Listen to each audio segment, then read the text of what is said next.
10:03. We're ready? Okay. Good morning, everybody. Good morning, everybody. If you take your seats, we're going to get ready. We're going to get started.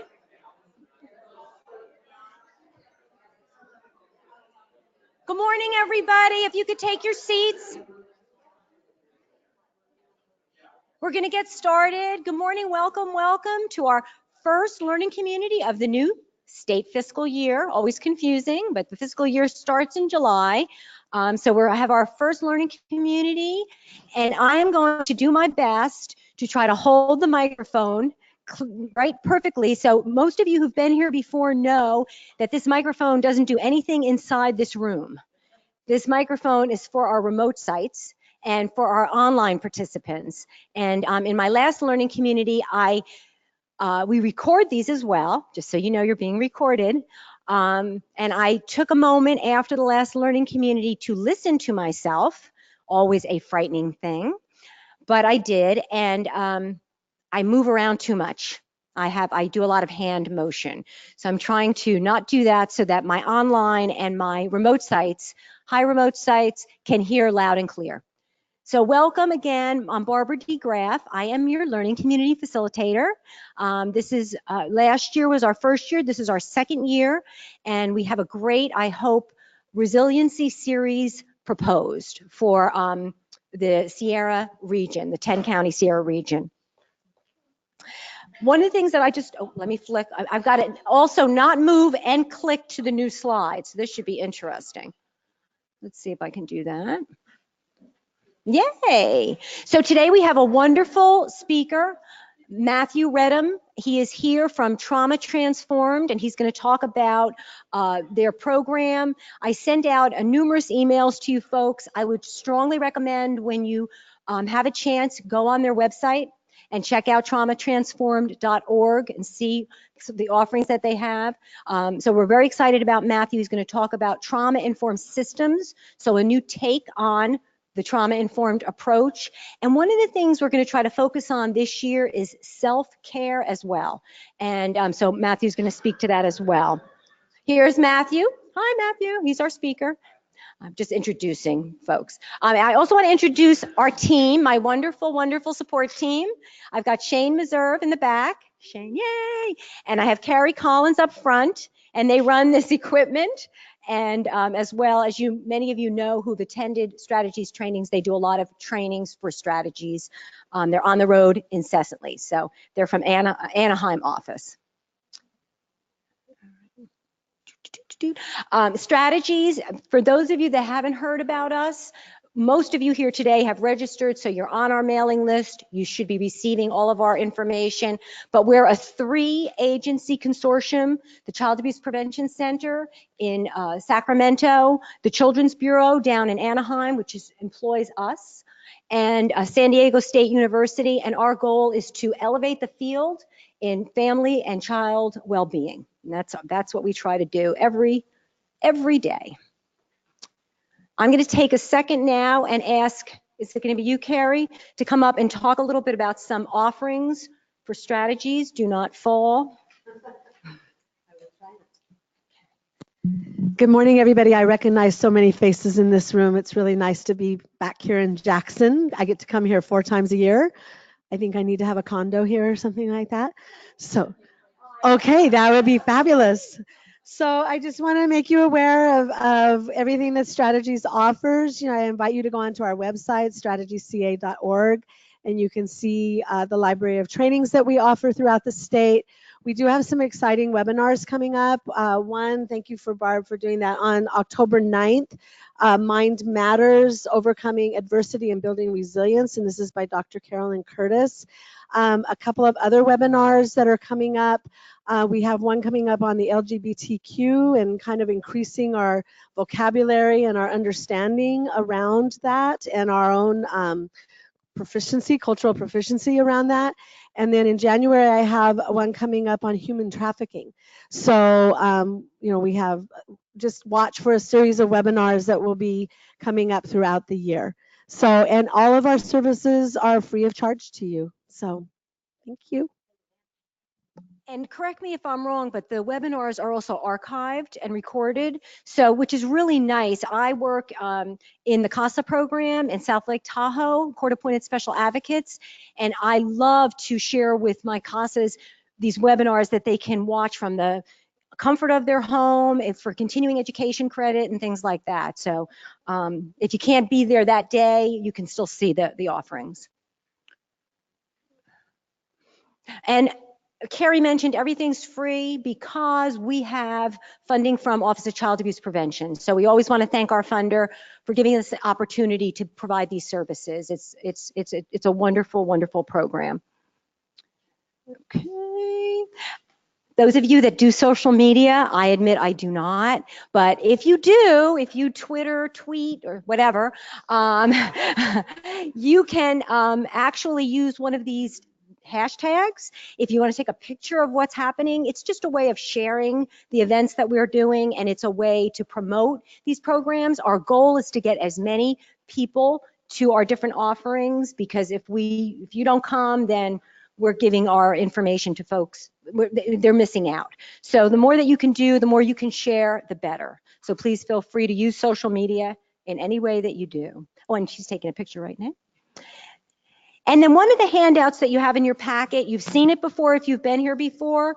It talks about what's a learning community.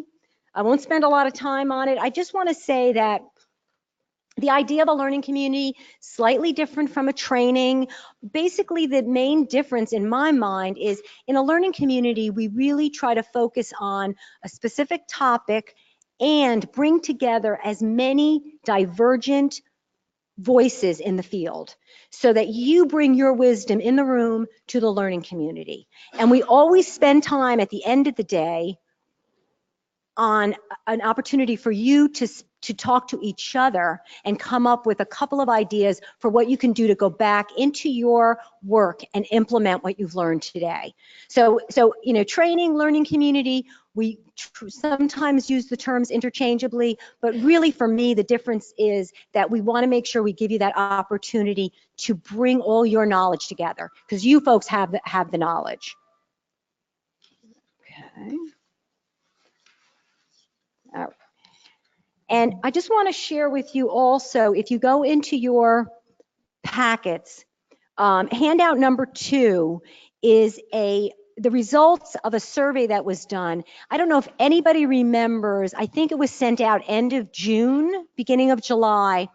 Our Strategies San Diego State office developed a survey, and we had a pretty nice turnout.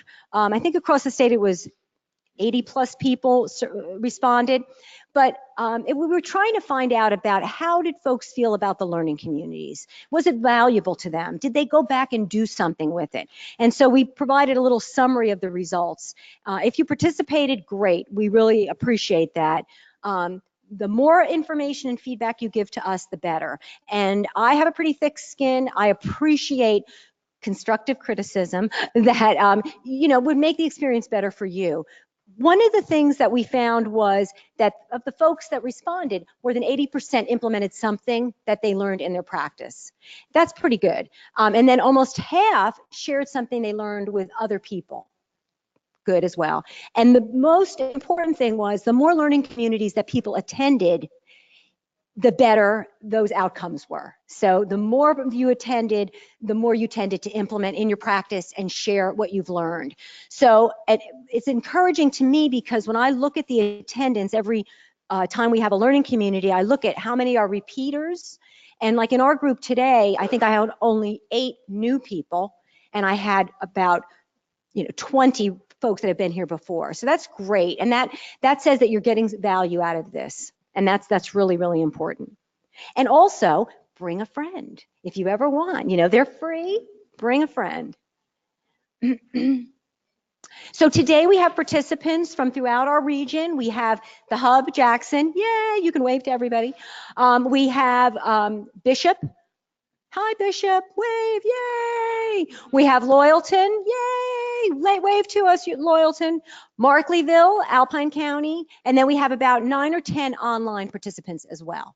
So again, that's why we use this microphone so that those folks can hear us. And it is important, and I know it's kind of awkward and difficult, but when you all here at the hub speak, we do need to ask you to speak into the microphone so that the other folks can hear you. Otherwise, they don't have it, they're just seeing mouths move. And this is your learning community. And I say that sincerely.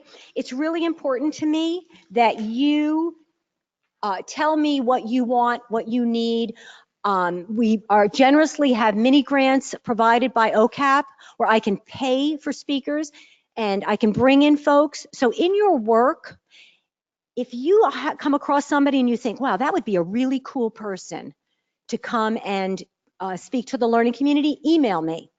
Share that with me. I welcome that because I do struggle, honestly, finding speakers that are willing and able to come. And we can also bring people in. If you remember last year, we had somebody, Steve Granger, who came in from, I think Grainer, thank you, who came in from North Dakota, but he came in remotely. So we can bring people in from across the country if they're willing to, work for our honorarium fee. So please, make sure you do your evaluations. Handout number 3 is your evaluation. If you have to leave early, fill it out before you go. Put it on the back, on the table as you're walking out. That would be very much appreciated. Share with me anything that you think you would like as a part of your learning community. And for our online participants, I just wanted to say, if you're an online participant, speak up. If you're an online participant, the evaluation will just pop up when they close out their online participation. So please let us know how we can improve your online participation as well. The other thing I wanted to just ask folks to share with me, last year, and for this first one, we started at 10 o'clock with a 9:30 to 10 o'clock registration. But we're getting so good at the technology that we don't need all the time that we used to need to set up. So let me know in your evaluations how you would feel about an earlier start time. What I'm thinking for the other learning communities is a start time of 9:30, register from 9 to 9:30, and then also we would end at 12:30. Okay, so let me know if that would work for you, if that's something that you would like. Same thing for my remote sites and my online participants as well. Okay. For those of you that participated, I have a mailing list. Anybody who's been to a learning community or registered for a learning community, I put you on my email list.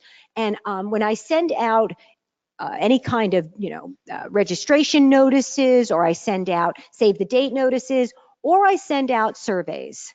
And I try to do as few as possible because I know people are busy. But for those of you, I did have a nice number of people, I think about 27 to 30 participated in the survey I sent out last summer after our learning community, asking you to prioritize topics for this year. And these were the topics that came up as the top topics. If you look in your handout for handout number 4, it's a save the date flyer, and it gives you the dates for all the learning communities for this year. So for this year, what we tried to do was a resiliency series.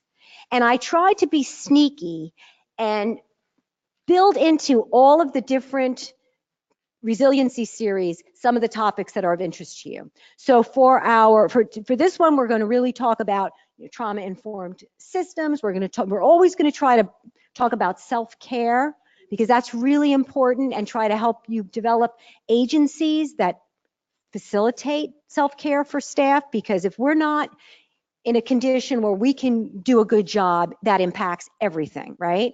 But then we also want to talk about mental health wraparound services. That was a big, highly ranked topic. So February, I'm planning for that, and I'm looking for speakers for that. And I was talking to somebody this morning who may be interested.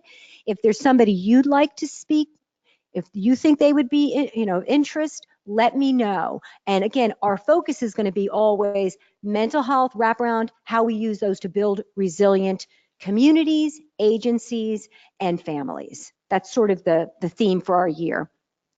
Domestic violence interventions was an area that came up very high. Again, we want to try to look at how can we build agencies, communities, families using domestic violence interventions.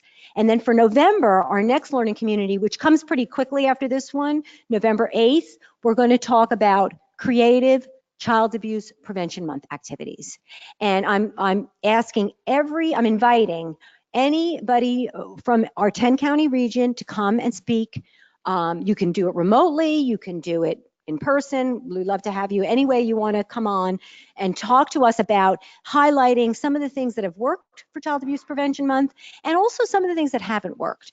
Because again, a learning community is about learning. And I feel like we learn best from the things that didn't work, our failures, so to speak. But those are the things that I think really help us improve our practice.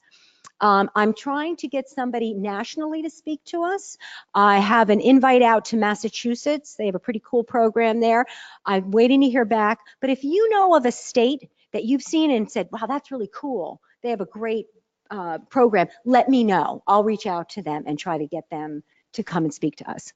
And then I have somebody from Yolo County coming because they're going to use their CAP month. Their focus is going to be building resilience. So it kind of fits in with our whole. So please reach out to me anytime. It's really helpful. These are our goals for this fiscal year. Again, give me your feedback. I really want to ensure that I'm meeting your needs. And one of the folks who's hopefully on our online is Gail Kennedy. Gail works for ACES Connection, and if you were here in June, she did a presentation on ACES Connection. We now have 2 additional communities. Amador has a community, I think Resilient Amador, and then we have also the Sierra community, Sierra region. Gail is going to listen in to Matt's presentation, and then she's going to share with us some tips for using ACES Connection to support our work. So we're really trying to bring everything together to help you use what you've learned. That's our goal. Okay.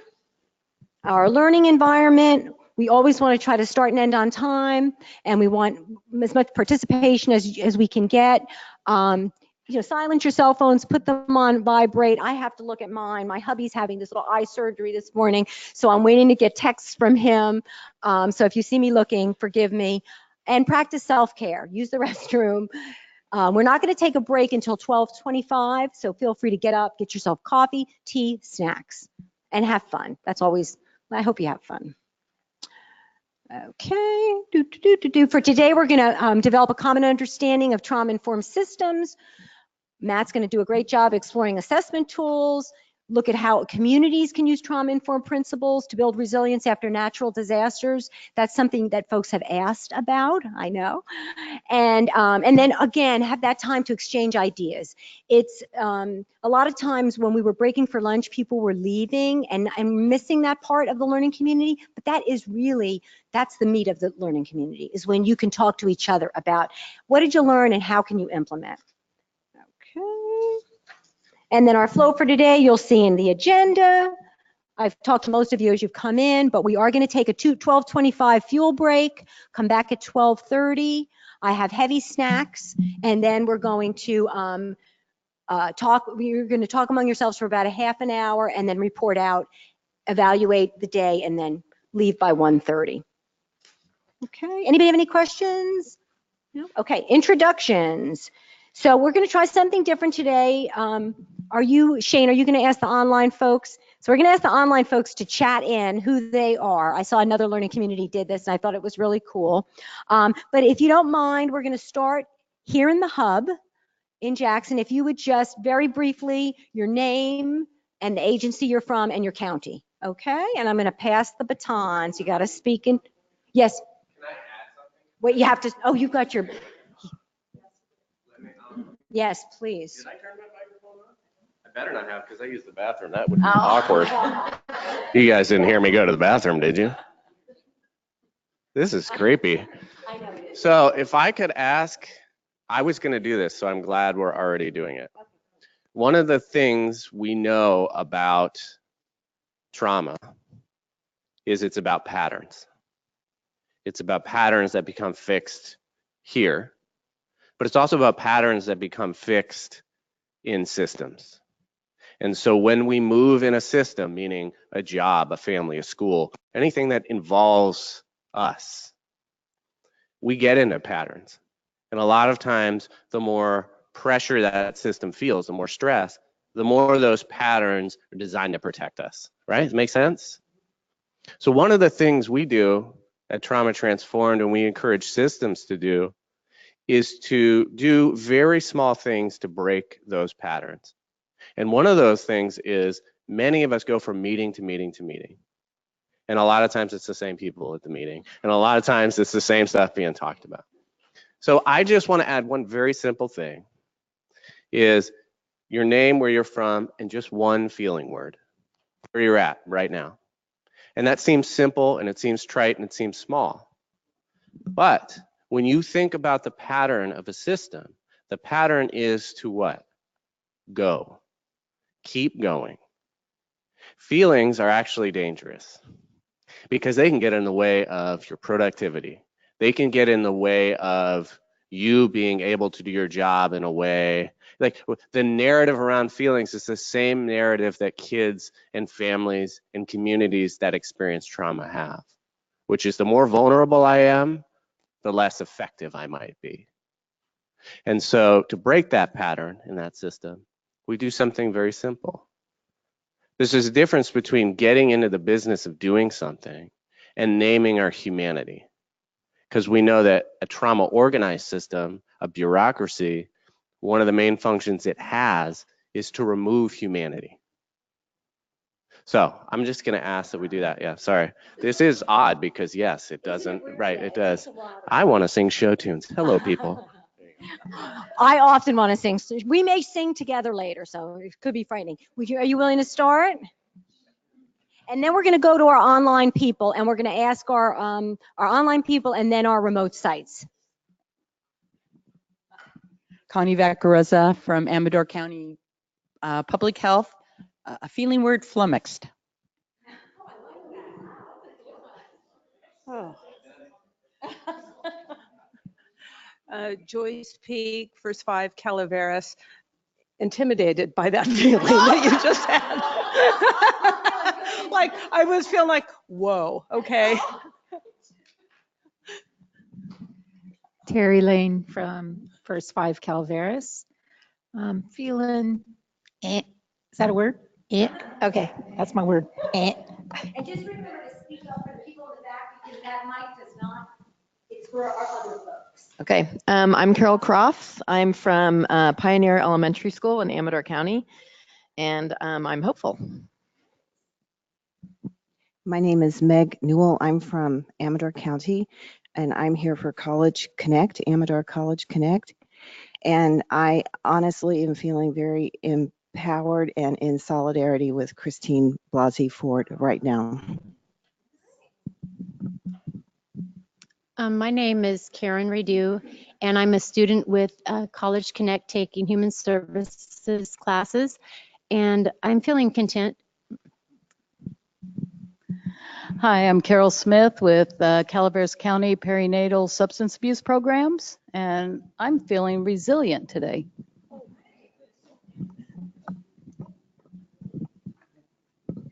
Hi, I'm Carrie Cannon. I'm with Calaveras Health and Human Services. I am with child welfare, and I'm a private practice therapist. And my feeling word is curious. My name's Marcy Gallagher, and I'm the public health nurse for foster care in Calaveras County, and I'm partly sunny. Partly sunny.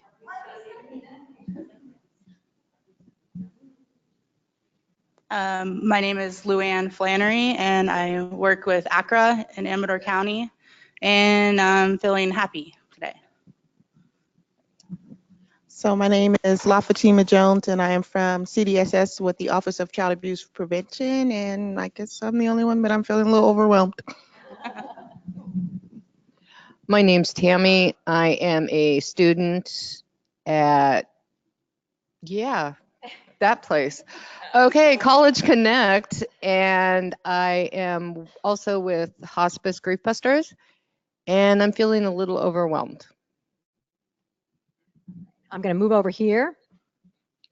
Here we go. Start with Christian. Thank you. My name is Christian Tucker, and I'm with Amador County Public Health, and I'm feeling hopeful. I was going to use that word.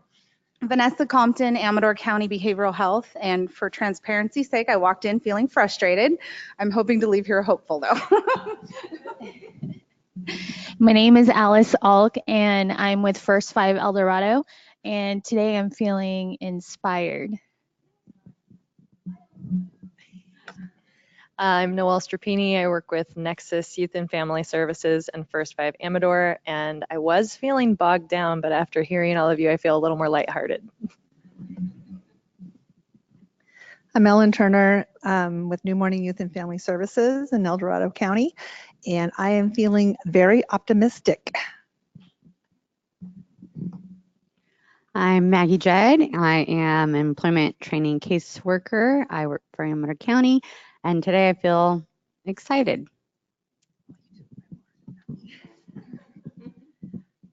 My name is Layla Griffin, and I'm also Amador County Employment Services, and I'm feeling a whole mix of feelings. So I'm excited to be here, and I'm hopeful for how to use this in the future. I'm Susan Howerton. I'm with Amador College Connect. I'm from Amador, and I am all the good words are taken. I'm feeling overwhelmed and curious. Hi, I'm Barbara Nichols. I'm with ACRA, and I'm feeling excited for the learning. I'm Paulette Hammond. I'm with Amador County Recreation, and I'm feeling excited. Matt Redham with Trauma Transformed, and I feel humbled and focused. Online. Good morning. I'm Shane Meserve. You can't see me. I'm off camera, but I am the trainer and consultant with Strategies 2.0. I'm very excited to support this event. We have a couple of folks online who have entered, and then we're going to let the hubs introduce themselves, right? Not the hub, the remote. Oh, sorry. I do. I need to project. Let's see. We have online, we have Carol Ledesma in South Lake Tahoe, Choices for Children, and she is feeling receptive. We have Elizabeth Blakemore in El Dorado County Office of Education, CAPC, and she is optimistic. And then we also have Jennifer Rangel with the Center for Human Services in Stanislaus County. And she's feeling ready. Then we have Rachel Brothers with Choices for Children, and she's feeling grateful. Anybody else online want to introduce themselves? Okay.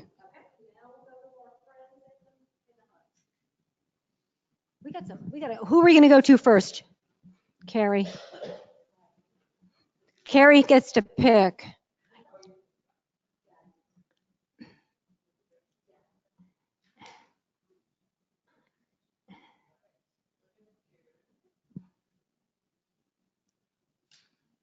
Hubs, hold on.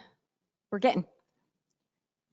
Jody, we're going to do Jody Vinker first. Jody, if you make sure your sound is up and start introducing yourself. Are they ready? There we go. Can you hear me? Yes. I'm Jody Vinker from Inyo County, and I'm ready to learn. I'm Anna Scott from Inyo County Health and Human Services, and I'm happy today. My name is Tim Villanueva. I'm from HHS, Inyo County, and I am anxious to learn as well. My name is Ryan Howard. I'm with the Owens Valley Career Development Center, and I'm feeling optimistic. I'm Anna Andreas. I'm with Toyabe Indian Health Project, and I'm feeling happy. Happy question mark. Okay. That everybody? Okay, we can go to the next group. Should we do Tamara? Okay. Tammy's on. Tamara, we're going to get you ready to go. Okay, you can introduce yourselves. Well, I don't think we can hear you. Is your sound all the way up?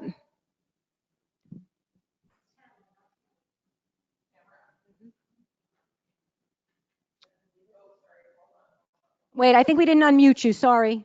Technical problem at the hub. There you are. We can hear you now. Sorry about that. Go ahead. This is Tamara Dupuy, Alpine County Public Health, and feeling motivated. Misty Stewart, Tahoe Youth and Family, and Alpine County and Douglas County, and today I feel content. Brianna Neben, Live Violence Free in Alpine County, and I'm feeling energized today. Sarah Daniel, Live Violence Free in Alpine County, and I'm feeling content. Janelle Morales, Alpine County Health and Human Services, and I am feeling positively comfortable. You guys, and you both have great groups. Wonderful. Thank you so much. We have one more. We have one more. Oh, it's fine. The man, the lone man. Yes. Yeah, Jeff McKay with Alpine County Health and Human Services, and I'm feeling engaged today. Great. Thank you so much. Tell me we don't see your camera. Okay. Tammy, we can hear you, but we can't see you. We need champions, we need trainers, we need a work group.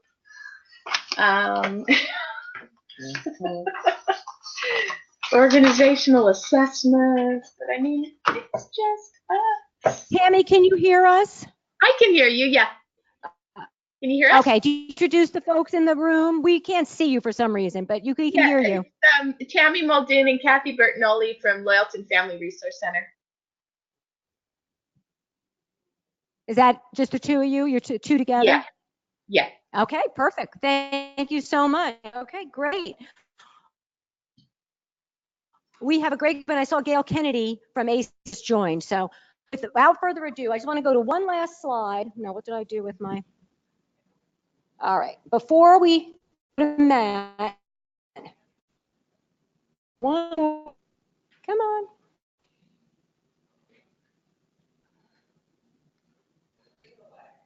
Well, this is too much of a lag.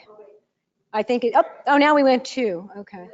No, well, I think that will. All right. So last but not least, pardon me. Oh, I'm sorry. Thank you. Okay. Last but not least, you've seen this before if you've been here before. Handout number 6, this comes out of our monograph Vehicles for Change.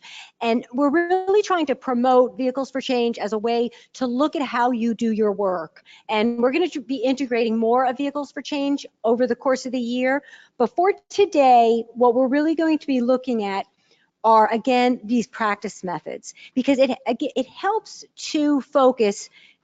Integrating trauma-informed systems is just a huge topic area. But if you can think about the areas that you want to focus on, the Vehicles for Change identifies these 4 specific areas: well-being services, which are I look at more simply as direct services that directly support families. When you're doing counseling, I'm a CASA, I'm working with my CASA child, that's a well-being service directly. Growth and development activities to enrich lives, which to me are a lot of your educational programs, the ACEs connection, things of that nature, your trainings. Civic engagement to address issues of public interest. Now we get into this higher level. Maybe you're putting together an ACEs connection yourself, or you're putting together a collaborative yourself, and you're trying to engage citizens to make changes in your community. That's another area you may want to be focusing on. And then community building to leverage resources. So looking again at these, a lot of us have collaboratives that we're working on. Are we looking at what resources we have, trying to identify who can do what better, really getting to that highest of high level of doing work, taking our resources that are very, very limited and trying to make them go as far as they can. So as you hear Matt and you listen to him, think about what areas, and sometimes you're working in all 4, sometimes 1, Yeah, it can be many, many different combinations. But when we do when we come back together after when we pick up our snacks, I'm going to ask you to try to think about 1 or 2 items that you can implement that might hit each of these areas.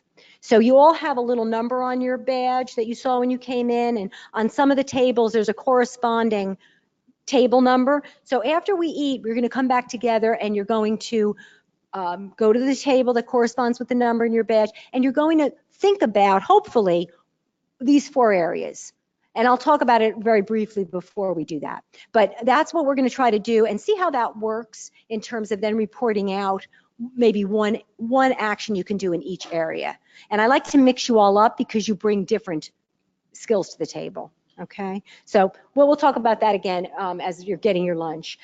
At that, I'm going to now introduce Matt, our speaker, who's going to talk to us about trauma-informed systems. Would you, are you okay with Yeah, yeah. Thanks.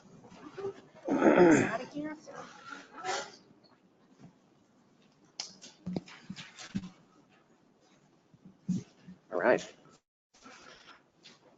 It's very bizarre having this right here. Yes, it is. So my name's Matt Redham. This reminds me of playing violin when I was young, so I'm going to move it over here. Yeah. So I'm a therapist by trade. It's what I've done for almost 20 years, about 17 years. For the last 4 years, I've worked with Trauma Transformed in Oakland, California. And Trauma Transformed is essentially a Bay Area system of care. We work with 7 Bay Area counties on systems and creating healing organizations and looking at what are the barriers that we have to these oftentimes brilliant trauma-informed practices. And this work really came out of Dr. Ken Epstein, Paul Sorbo, some of the other behavioral health directors in those 7 Bay Area counties. And what they found was many of the counties were doing things like NMT, which is a way of assessing trauma and dealing with trauma. They were doing trauma focusing. They had all these ways of working with those people who are traumatized. And what they found was, among those 7 counties, not everybody could afford these brilliant ways of dealing with trauma. Oftentimes they would train somebody for 2 years, there'd be a lot of money spent on training them, and then they would go to another job. Meanwhile, they also saw that levels of turnover in highly impacted fields like child welfare and probation and behavioral health were high, especially in areas where the population they were serving was experiencing a lot of diversity. And so they realized that if they do this work in isolation, if they do this work in a way that is siloed, where they don't communicate, they don't share resources, that in the end, the people who suffer the most are the people they're trying to serve. And in addition, the people who are asked to do the work, often the most difficult work, the most heart-wrenching work, were suffering as well. That's where a lot of what we're talking about comes from. It comes from, a lot of these slides are from a trauma-informed systems training that was developed through the HEARTS program, which was a school-based program, and it was adapted to match systems. I don't follow slides well, so I just want you guys to know that right now. Like, I'm more interested in talking to you about these concepts than explaining my slides. So just know that. So before I really start getting into the meat of what we're talking about, there's a couple things that I always do. One of the things I will mention is a concept called cultural humility and responsiveness. Cultural humility and responsiveness. The reason I'm mentioning that now is because you may or may not notice, I'm sure it comes through on camera, that I'm a white man. And I am a white straight man. I'm a white straight man who's also survived what we call complex trauma. And for a lot of my life, which a lot of survivors of complex trauma do, that was a large part of my identity. And in my own mind and my own experience, it, for lack of a better word, trumped sort of my recognition of my own privilege as a white straight man. And the reason I'm telling you this is because if I'm going to stand here in front of a room of people who don't look like me, who are not white straight men, and I'm going to talk to you about cultural humility, an experience that I could never truly understand, I think I have to mention that first. I know a lot about trauma. I know a lot about trauma in kids. I know a lot about trauma-informed systems. But when it comes to cultural humility, I'm a student. I don't know. I can't, I push back hard, and at Trauma Transformed, we push back pretty hard on the concept of cultural competence, because there is no way that I can read enough books, I can learn enough so that I can then put myself in the shoes of a person of color, a woman, an LGBTQ. It can't happen. What I can do is listen.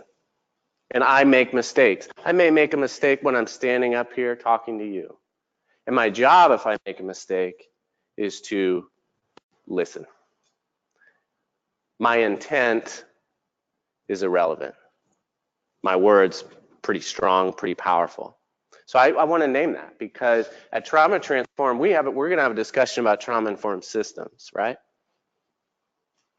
And any discussion about trauma, whether it's trauma in kids, trauma systems, trauma in schools, that doesn't involve race and culture is actually not a conversation about trauma.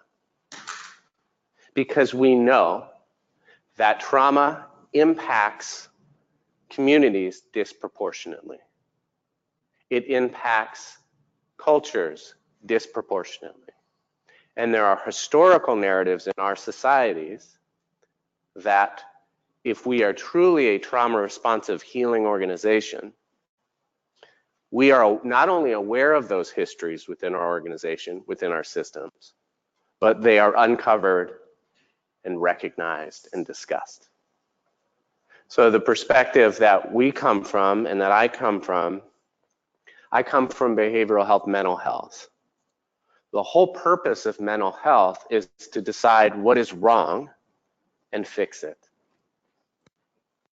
And one of the tenets that we work from in trauma-informed systems is our systems, us, we have looked at people and pathologized people for the ways that they have survived. Does that make sense? And because of that, we have continuously asked of those we serve, and oftentimes ourselves, the wrong question, which is what is wrong. And the question is, as many of you have probably heard, what has happened? So the mental health system is there to help.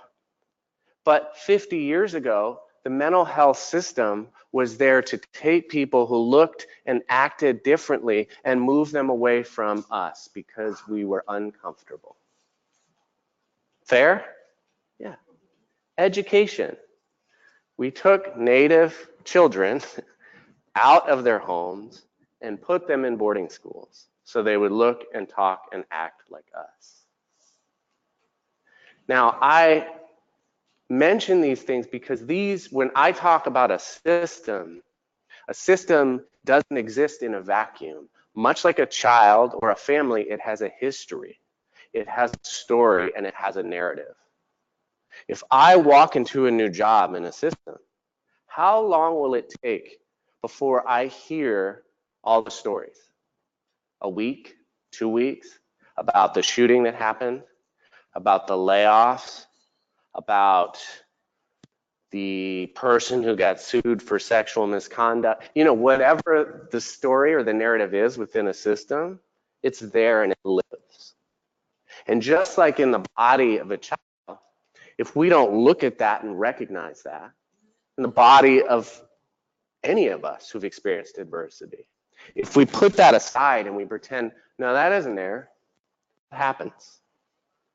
It comes out, and it comes out sideways, backwards, right? I think about trauma and adversity like a like a giant balloon.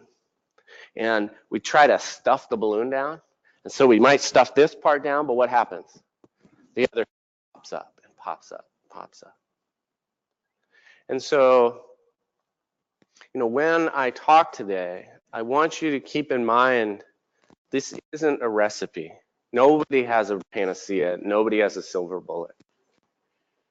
So the things that we have done in the Bay Area, when I take those concepts up to Butte County, where I live, I'm from Chico, so this is much more my world than the Bay Area. I'm still trying to learn the language. I'm like, oh, you're 700 nonprofits in 4 miles? That's great. We'll take one.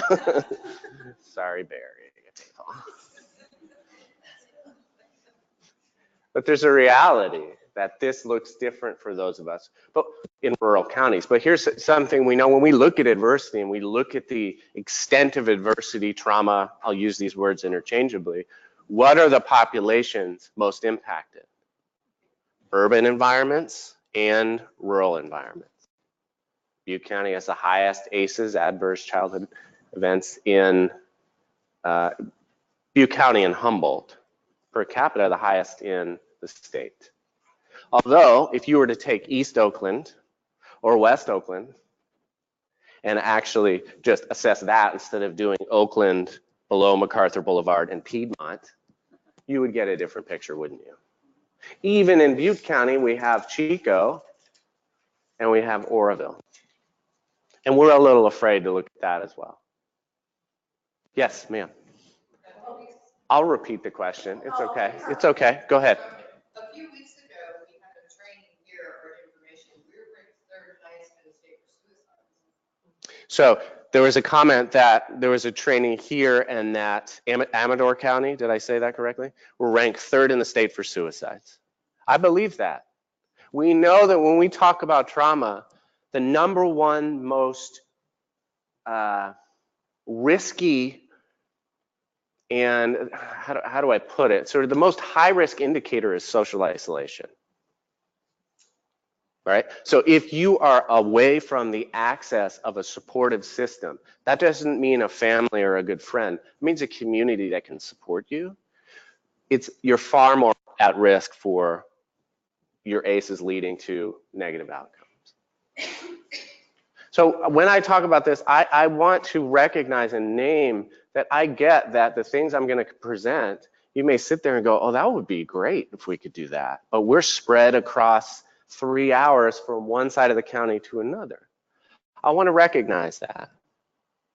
But that I also have hope. And the hope is that I have been in systems that are what we call trauma organized. Meaning when I walk in, my heart rate elevates, my stomach clenches. On my drive there, I think about, right? Without my own knowledge, I'm already tuning up. I've worked in those systems. And I've worked in a system at Trauma Transformed where not only do I intellectually understand how it is a healing organization and trauma responsive, trauma informed, but I have felt it. That when people walk in, they just go, oh, something's different here, right? So I have hope that this is a real possibility when I talk about healing organizations. And I want to name that hope is not an end game that we get to. It's the process at which we get there. We can't stop trauma from happening. We can't suddenly change the socio-cultural dynamics in an area or a system overnight. We can't change the socio-political realities that we deal with. Those things are beyond our control. But a trauma responsive system is one that does it in a way that approaches problems, that approaches adversity in a way that keeps in mind the healing of everybody involved. Does that make sense?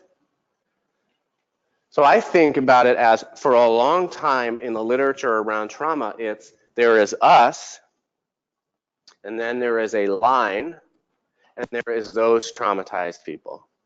And we do to them, right? If we just do the right things to them, we need to get them to trust us instead of we need to be more trustworthy. And there's a reality that that line, if we really look at ACEs data and we look at data on adversity, is imaginary. The circumstances might be different, but the level of adversity, you know, I have an ACE score of 8. How am I different? Because I'm standing and sitting in this chair, my client's in the other? That's insane. But we do that, systems do that as a way to protect. That is the what's happened for systems. I talked about it a little at the beginning. So you know, the ultimate goal, I would say, and I stole this from Ken Epstein, who does a lot of this work. He was the System of Care Director at San Francisco Department of Public Health, transitioning from that, but he has this great saying that if you leave bureaucracies or systems unchecked, they become dehumanizing. They just become a machine. Even systems that are designed to help. Okay. So as you can see, I follow my slides with incredible accuracy. How are you guys doing? You all right? Good. It's like I'm talking to R2-D2's force. Bizarre. All right. So there are a lot of different names for what we talk about, right? Trauma has a lot of it. I mean, people, like when I talk about trauma, a lot of times people go, well, are you going to talk about resilience? Well, like, just take me for example. Like, I survived trauma, and the fact that I'm standing here dressed like I'm about to sell you an encyclopedia shows resilience. When we talk about trauma, we are concurrently talking about resilience, right? When we talk about trauma, we are concurrently talking about equity. You can't have a discussion about equal access without recognizing experiences of adversity for folks. So for our intents and purposes, we're going to use the word trauma-informed systems, but you've heard sort of trauma referred to as ACEs or as adversities or all these different ways. And in fact, there was a time when I first talked about trauma that, especially in the North State, I was screaming into a large abyss. And now it's a catchword. And it's dangerous for us. It's dangerous because here's my fear. My fear is when the interest and the hype goes away, you know what we're still left with? Trauma. Right? We still have families and children going, sweet, that's not interesting. You like got rid of your pin that says ACEs are great. Like, we're still here. And in fact, a lot of the work we do is we're pretty good at systems as recognizing that people are suffering. We're less adept at saying we are suffering. We are suffering because of our work with folks that are suffering. We are suffering because oftentimes we're in systems that are in and of themselves trauma-inducing for us. For us. There are a lot of great practices. I'm not here to talk to you about ways to deal with traumatized people. There are millions of them. I get made fun of at Trauma Transform because as a clinician, I've been trained in almost every evidence-based practice you can imagine. NMT, yup. Trauma-focused CBT, ARC, all of it. And it's awesome, and I'm glad and great. But if a system can't support and sustain those great practices, what is the point? So we describe it as we are fairly good at the serum. We are not so great at the delivery system, right? So our syringes are broken. And so when we think about trauma responsive systems, healing systems, the goal is not just to look at the ways in which the panaceas, it's to look at how do we deliver it, right? How can we expect to treat the most injured when we can't even treat ourselves? We have to see our own systems not as bad. They're not evil. They're injured. They're injured. So we know there are a lot of buzzwords around this, and you can pick the one that feels most real to you. It's all centered around the same concept or idea. Anybody have any questions so far? You can just ask questions.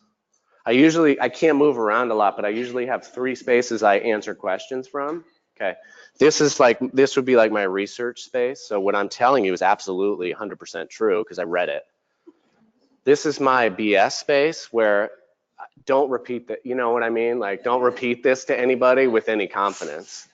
And then my middle space is like I call it my Trivial Pursuit space.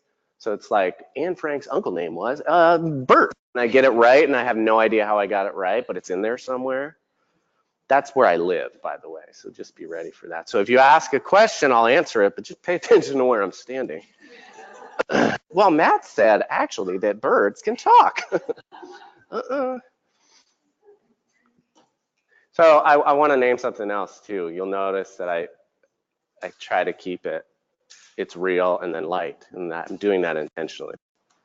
Because I have lost somewhat an appreciation for talking about trauma.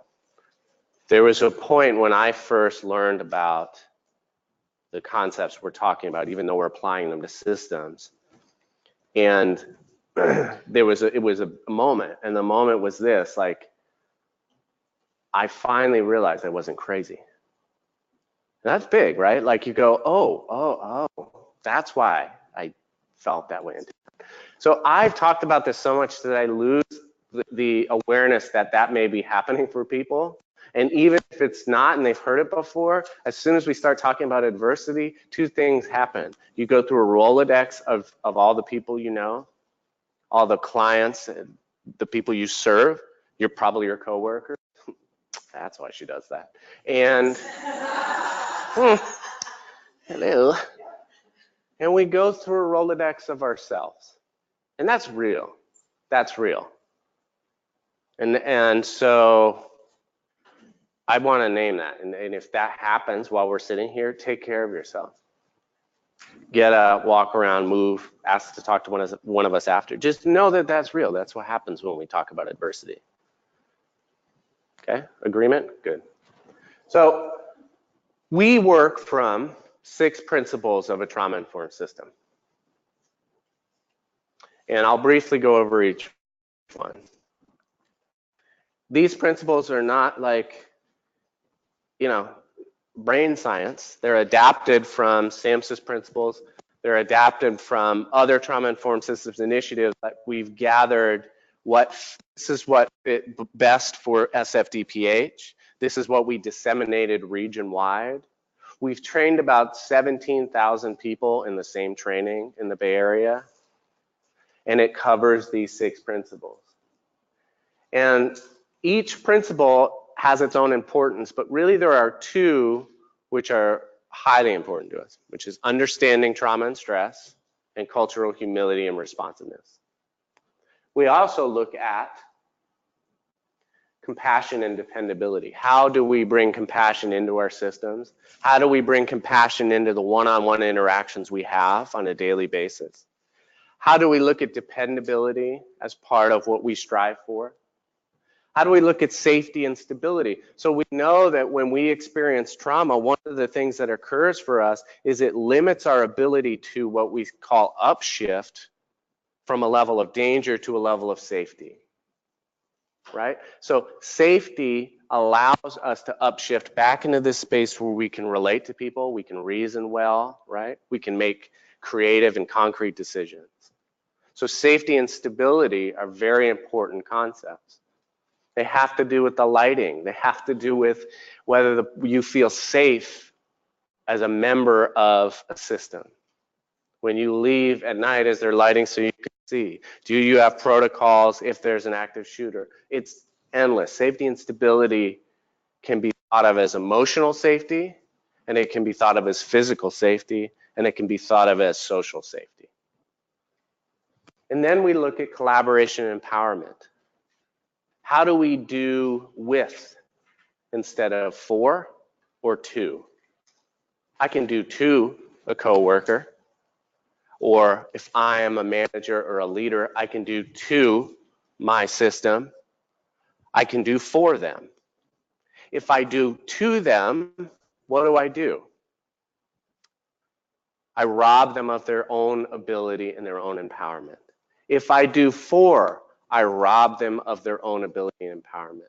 But when I do with, it promotes equity, yes? Now, I'm talking about these things and I can already see it. Like the thought bubbles that I can see are, that would be nice. And I just want you to extend your imagination to the idea that this is possible. And you will notice as we move forward that moving towards a healing organization, one that is not organized around trauma, involves key stakeholders. And yes, upper leadership has to be part of that. I've learned that there's really two different styles of leading around change. One is this concept of permissive leadership. I run into this a lot in my work with schools. The superintendent, the district, they may say, yeah, that sounds great. You go do that trauma thing. That's awesome, right? Right. You've heard, which is fine. But permissive leadership is problematic when you come back with an ask. And the ask may involve resources, funds, staffing. And suddenly it's like, yeah, I said you could do that, but not that. What? We can't do that. Versus committed leadership. Yes, we should do this. How do we do this? What do we need? Right? I don't go in order. I just fire stuff out of my face hole. So get used to this. Resiliency and recovery. This is guess what? We're all bad at this. You know, I see people are excited when I don't like, I have, the word self-care is difficult for me because we oftentimes burden the most burdened people with also doing what? Taking care of themselves. So, oh, by the way, I know that you are exposed to other people's trauma all day long, and guess what? You need to make sure you're taking care of yourself. When? Like when? Right? So, you know, we talk a lot about in the moment strategies, breathing. We talk a lot about breathing. We talk about, kidding. We talk about mindfulness. We talk about things like yoga. And those are all highly effective ways of regulating one's internal state. Great. But we also envision a system in which those things are, the accountability for those things occurring aren't on the back of those doing the hardest work. Because that'll never happen. That's why I believe none of us have quite figured it out yet. Because that tends to be the answer. One of the concepts that I think we move more towards is a concept that I read about in the literature. Actually, it was health and medical literature. And I was convinced I thought of this word, and I did not. It's collaborative self-care or collaborative self-management. So it moves away from the idea of self-care into collaborative care. How do we do this with one another within a system? How do we integrate it into the flow of our day? How do we prioritize and hold one another accountable for taking care of one another? And again, I see the thought bubbles. I know. I don't have the recipe for how to do this. But What we are imagining is a system that can do that. Because without it, it feels unsustainable. And the norm, the pattern that I spoke about becomes what? I'm supposed to feel terrible. That's how I know I'm doing a good job. Right? I mean, it sounds awful, but we have systems that expect that implicitly. This isn't a what's wrong, it's a what's happened. They have developed around and organized around trauma. So these are the 6 principles that we work from. We think about it like a house.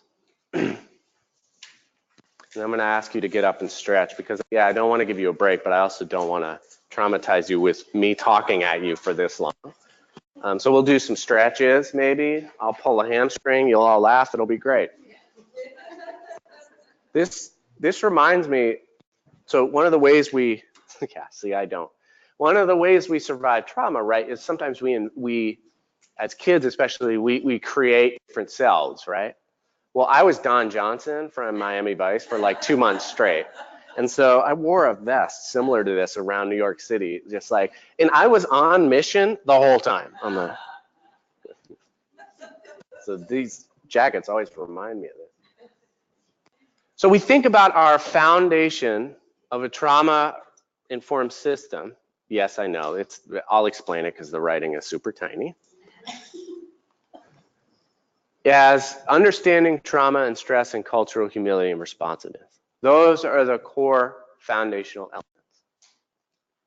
Without understanding what is happening in our systems, in our bodies, in the bodies of those we serve, without understanding stress and its devastating impact on not only systems, but on our individual physiology, we don't then have awareness.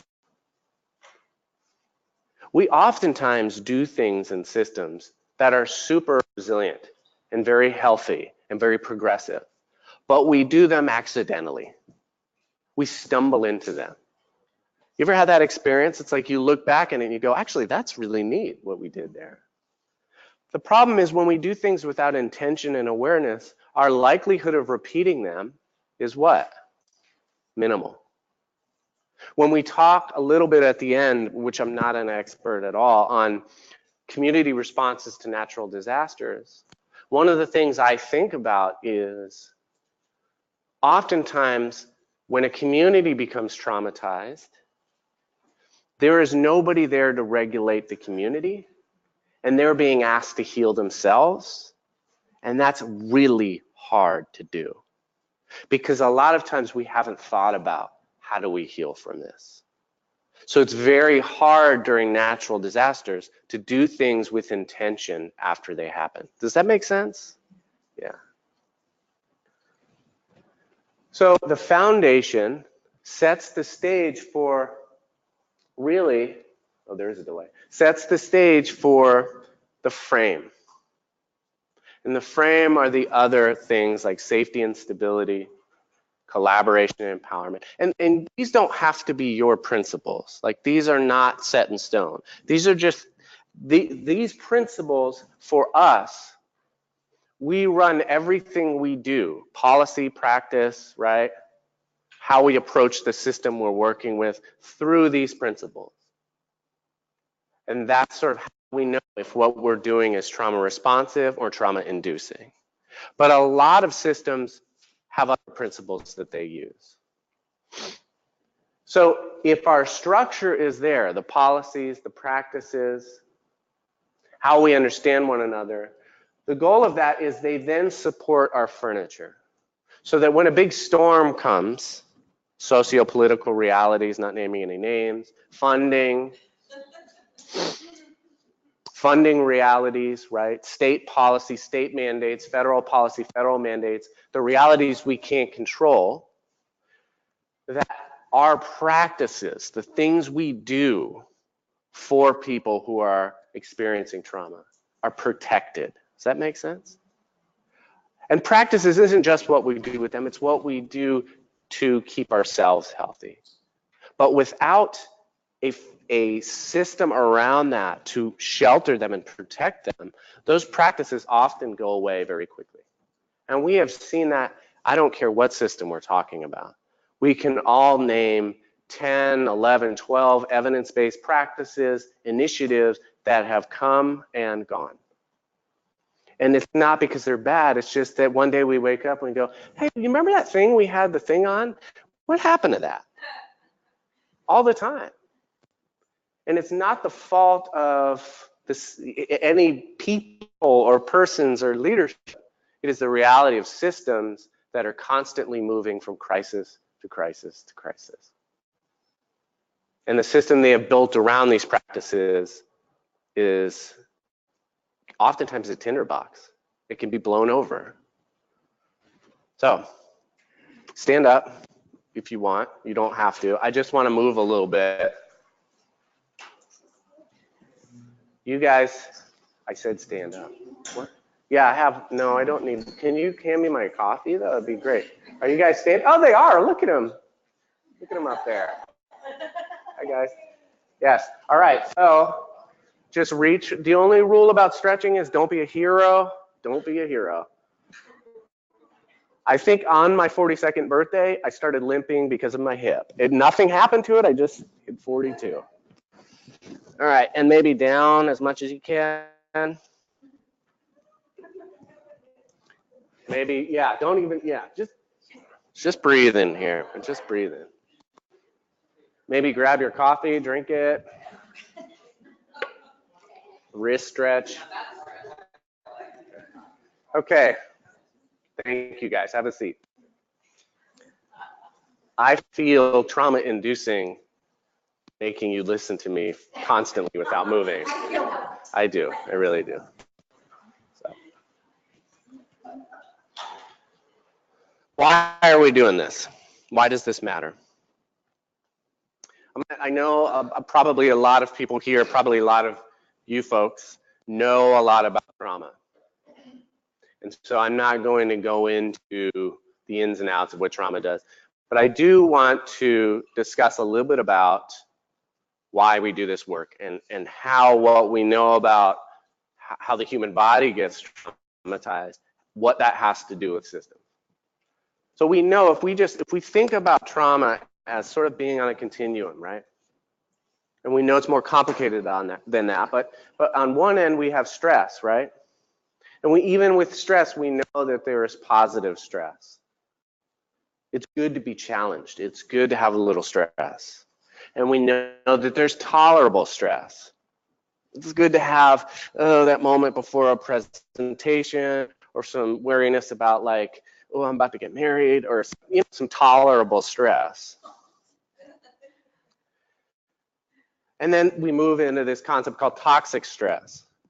Toxic stress and trauma, there's very little difference between those two in terms of its overall long-term impact on the physiology. But toxic stress is when your system of cortisol goes from one situation which is highly stressful to another, to another, to another, and your physiological system never has time to downregulate, never has time to calm itself. The cortisol continues to run and run and run. Right? And then we have trauma. Trauma is the idea. I will use a very simple definition. That, for me, that which is traumatizing is anything that has the capacity to overwhelm our system of coping. It's less about the event itself. It's more about our ability to tolerate it, which is why we see the difference in what's traumatizing for a 4-year-old and a 42-year-old. Yeah. The age at onset has a lot to do with it and how often it happens. So we know things like single event traumas can be devastating to the system, but it's different inherently than multiple traumas that occur within a caregiving system age 0 to 5, because those change the brain. When we think about systems, and we know, like this slide shows, we know that even stress, just by itself, repetitive toxic stress, is linked to the 6 leading causes of death. We know that. When I think about my experiences of trauma, we know that it impacts more than just one individual. It impacted my family. It impacted my friends. It had the potential to impact my partner later on, my own children, my clients. It's a stone thrown into water and it ripples. We know that communities are disproportionately impacted. If you live below MacArthur Boulevard in Oakland, California, your lifespan is 12 years less than if you live above on average. Why? Who lives above? Who lives below? Right, we know this. So we know that it's not, yes, everybody can experience trauma. And under the hood, we all look the same. But it's not equal in terms of risk of trauma coming at us. I was lucky enough to become very, very, very close friends with a friend of mine, James. James grew up in East Oakland, and he is a man of color, and he's taught me a tremendous amount. And one of the things that he taught me was, we both had instances of ACEs and trauma in our childhoods, but at 18, I just bailed. I got out, right? My trauma in effect stopped at 18. His just changed, right? Because of the color of his skin, because of the narrative of his people in this country, right? So when we think about disproportionality, we recognize it's there. Because of that, our response can't just be therapy for everybody. It has to be systemic. It has to be preventative. So I want you to think, when I start talking about how we heal as systems, I want you to think about, we often get injured in relationship. And we also need to heal in relationship. We can't heal in a vacuum or in isolation. And that when we think about trauma on just the client or the individual level, we're missing that ripple effect. We're missing that trauma occurs and trickles down, oftentimes, from multiple levels. Our systems can become traumatized and traumatizing.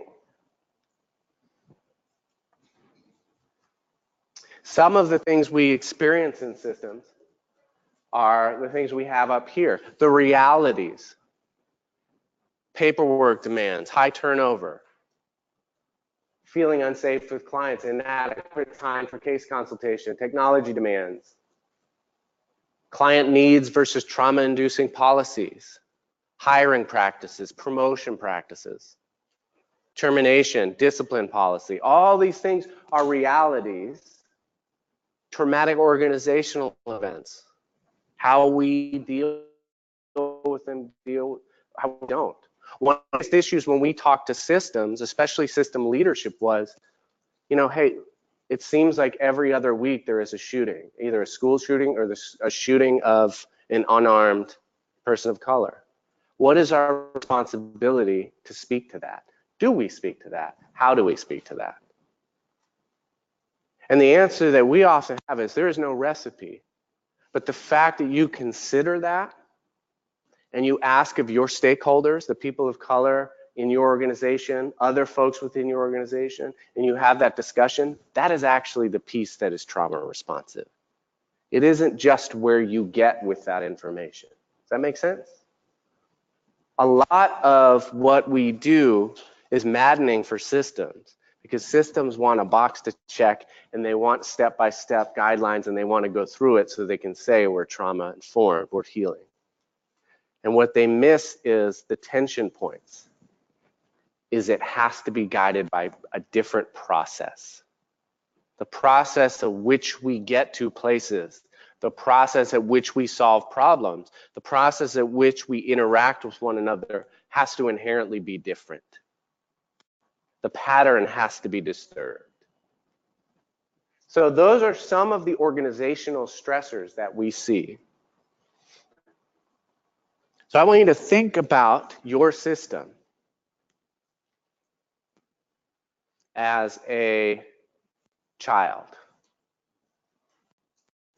And that child experiences trauma or toxic stress. And what we know about a child who is experiencing trauma or toxic stress is that they typically have two sort of polarized responses, right? One is they get very aroused. They go up. They try and engage the world. They become what we call hypervigilant, but they're tuned up. Their system gets tuned up. They get moving very quickly. And they do that to survive. They do that to engage the threat. They do that to run away, to move away. And the other response is what? What's that? Yeah, depression. They go down, yes. They go away. They turn off.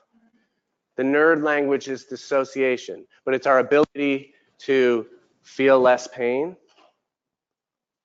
It's our ability to take in less sensory information, and that's adaptive. That helps us survive.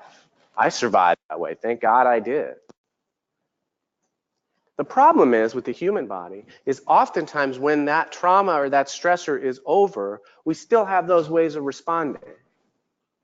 And think about your system. When it feels pressure or stress, what does it do? Typically, if it's organized around trauma, it goes way up. It gets rule focused. It gets intolerant, inflexible, right? It gets snippy and short. And it does that for a reason, not because it's bad. That's the way, that's the pattern that has developed for its survival. We have to do this. I know that's great, but that doesn't matter right now because the budget is right, whatever that is. The other thing we do is we become jaded. We no longer feel it. We become withdrawn. We lose hope. Yeah, that's all great, Matt. That's rad, but never gonna happen. You don't understand how bad it is. Like, that's not gonna happen. That is not bad. That is what's happened. That's normal. That's survival. If I open myself up to feeling everything that's going on, I'm also opening myself up to pain. If I believe that things in my system can be different and I'm continuously let down, what will I eventually do? Cynical, jaded. These aren't bad things. These are normal. This is a normal response to systems that are traumatized. We believe that through this process of gradually understanding that, addressing issues of race and culture overtly, working on some principles that feel more trauma-informed, that we can move towards a healing organization. And that healing organization is the same place we want to move with folks that are traumatized. They make meaning out of the things that have happened. Like, getting to a healing organization doesn't mean the problems go away. You will have budget crises, you will still have to fire people, you will still have practices which fall flat on their face. It isn't about getting rid of those things, because you can't. It's about how do we address them and engage them when they occur. So when I start healing from my own trauma, it isn't that all of a sudden I'm a lotto winner who can dunk a basketball. Like, what? I mean, I liked it a little bit, but I guess I've always wanted to dunk. It doesn't mean that like my whole world changes and everything's fine. I can still feel loss. I can still have unexpected traumas or adversities occur in my life. But as somebody who's healing, it's how I approach those things. It's how aware I am of my own internal response. The same is true, we believe, for a system. And so a healing organization is one that is reflective instead of rigid. It's one that makes meaning out of the past. What did that shooting at our agency do? What did that mean? What does that mean for us now? How do we name it? We are growth and prevention oriented. So there's this stuff that they're doing in schools called growth mindset. My brother's a principal. He gave me like the 5-minute elevator speech on it. And it's pretty good. It all has to do with that neuroscience of change. Like, how do we work with the parts of us that we can continue to challenge and change? We're collaborative and equity and accountability. We're constant, like the concept that we use is critical self-evaluation. How do we constantly look at ourselves as a system and be evaluating whether we are equitable, trauma-inducing, or trauma-reducing? You know, it's one thing to have people who don't look like me around the table if I'm a leader. The bigger question is, how am I including them? And so we're still in that place where it's like, oh no, we're a very equitable organization. And then you start looking really at the numbers, looking at promotion, look at power dynamics, and maybe not. And so those are things we actively discuss. And I think the number one thing is we start to build capacity for change internally.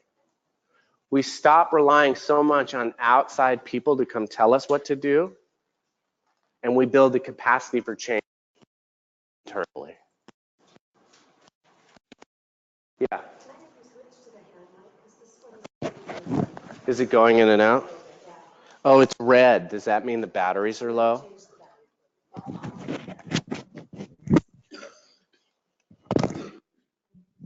I'm not repeating anything because I've forgotten immediately what I've said.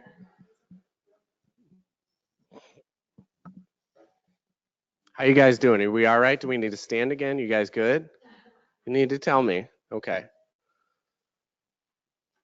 So let's think about this. When I present sort of our framework for shifting to a more healing organization, I want you to know that this, again, was done in the Bay Area, that this involved a lot of different stakeholders, that I recognize that the reality up here in the North State, in the East, in rural areas is different. And it, you know, the work that you end up doing for your own system, it doesn't have to look just like this. But I do want to talk about, here are the things that we have done in multiple systems in the Bay Area, and give you some rationale for why we do that. So the first thing we do is we engage leadership. That idea of permissive versus collaboration leadership, permissive versus committed leadership. Like, before we do anything, we usually come in and we gauge, hey, this isn't just about a training. Because actually, even here today, you will remember maybe 15% of what I say. You'll probably remember my Don Johnson jacket joke before you remember any of the other stuff. The reality is, training is great. And oftentimes what we do is what we call train and pray. We're going to train you and pray that something changes. And we just know it doesn't really work. We know that it has to be supported by coaching, but more than anything, it's internal capacity building. Like, I am a clinician, I've worked with systems. I can't go into child welfare and tell them how to change their system. I don't know it. When I work with schools, I can't tell them how to be a trauma-informed school, but I can give them information and they're the experts, and we can collaboratively work on how do we shift our school climate and culture, our district, our county. So to me, it's very much the same. Like, the expertise is there, and it has to be harnessed and developed from within, because oftentimes you know your systems better than any consultant does. So we look at leadership engagement, and we talk to them and let them know that this isn't about just a training, that if you expect your workforce to be doing work, you also have to be doing work. And actually, trauma-informed leadership is really hard, because oftentimes it's about being willing to shift the way you relate to the people that you serve. It's less about the policies. It's less about those realities never change. It's more about your relationship to leading. That's tricky. It's very tricky. But it's also, I always wanted to believe that we could just change grassroots from the inside, we'll get the workforce doing. But oftentimes what happens is that's potentially more traumatizing to the workforce that's already traumatized. Because they build up hope, they build up motivation, they come to leadership who doesn't It's not their fault. They just don't quite understand what's in the leadership stonewalls. So it's got to be from the bottom up and the top down. It can't be one or the other. It's got to be both. What we developed is a trauma training 101. There's one point for this. This is one big reason why we focus on the training is a common language. We just want everybody speaking the same language about what we're talking about. We have done a train the trainer model. So we took people from all 7 counties and we trained people to give this training within their system. We have 100 and something trainers in this, region wide in the Bay Area. We have a lot of them. And the purpose of this is we don't believe this is the point of change, by the way, or I don't. The point of change is actually the culmination of all these things together. And this just allows us to be speaking the same language. I don't think it matters too much what training it is, but I think people need to understand trauma and stress, and they need to understand how equity and race and culture play a big part and role in their organization. Even if you live in a place like Weaverville or a place that's 98, 99% white, the lie we tell ourselves is there's no culture there. Yeah, there is. What is the culture? It might not be by color of skin. What is it though? Leave me alone. I'm living up here so I don't have to deal with systems. That is a culture. Closed system. They have had experiences of the quote unquote system where they don't trust it. There are class differences. There are realities. And the reality is that most communities nowadays, it might be 98% white, but that 2% we pay attention to because those dynamics are shifting constantly. We know in Humboldt right now, Humboldt State is one of the most diverse. It's a majority people of color now. In Arcata, California, so they're having a little trouble dealing with that because Arcata has typically not looked that way. So these realities change. So one of the things we do is that training focuses on those 2 elements strongly. The other thing we do is we press our button a lot. There we go. We have embedded trainers, so we don't have to continuously find funding to go pay people to come in and do it and then disappear. We also look at champions and catalysts. So I want to spend a little bit of time on that because I think that is one of the bigger parts of this initiative that we've done and one of the more successful and impacting parts, which is the concept of a champion.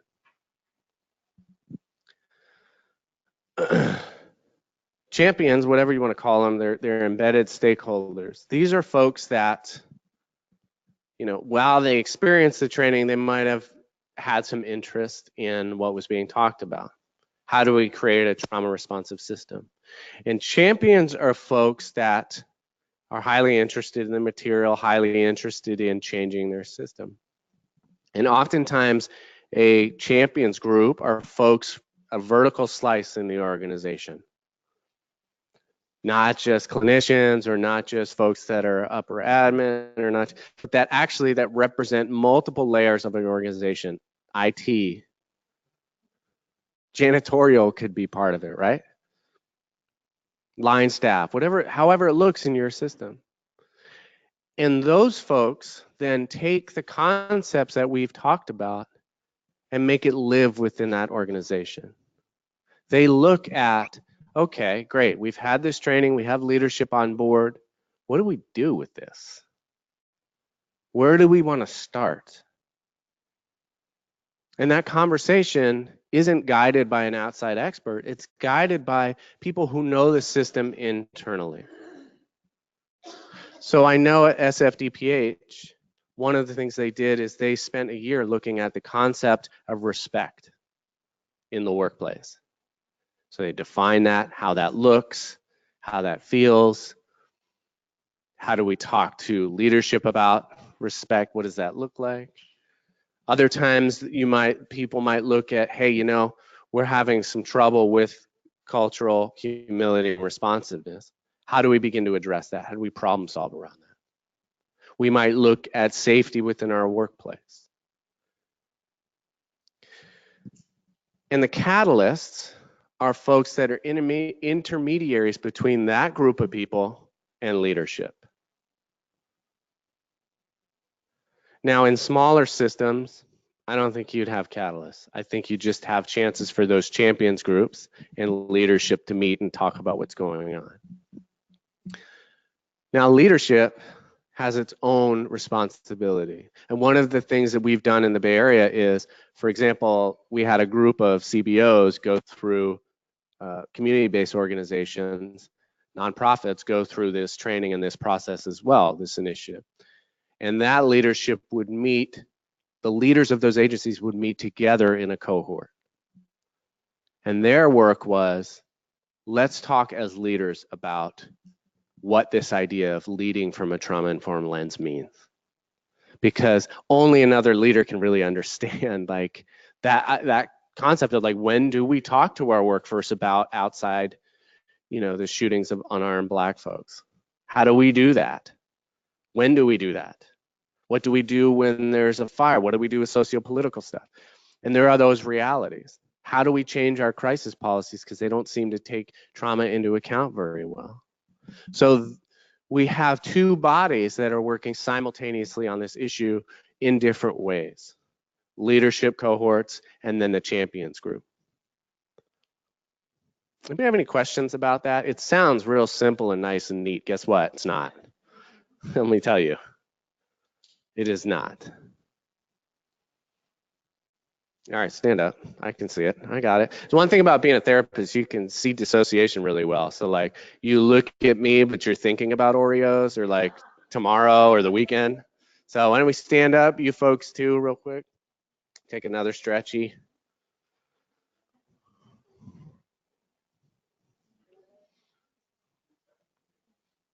All right.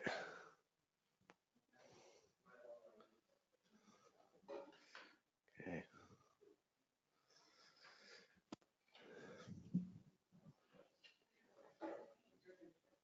Great.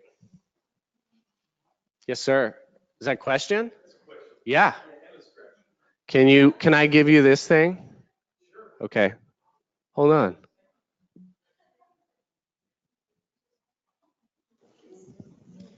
There's probably not a short or an easy answer to this, but the topic of respect in the workplace kind of resonated with me because of some things that happened in my organization and, of course, my RAS is I'm like looking around and seeing it at other places. Could you talk a little bit more about that and what conclusions you came to? Because what we're finding out is that respect in the workplace is subjective, can have different meanings to different, depending on perhaps gender and generational differences. Yes. Hold on. Maybe. Okay. Can you hear me now? Okay. That's a good question. I can't. So my own involvement in the SFDPH work was not. I wasn't involved directly in that work. So I'm not positive of the outcome of that. What I can tell you though is, again,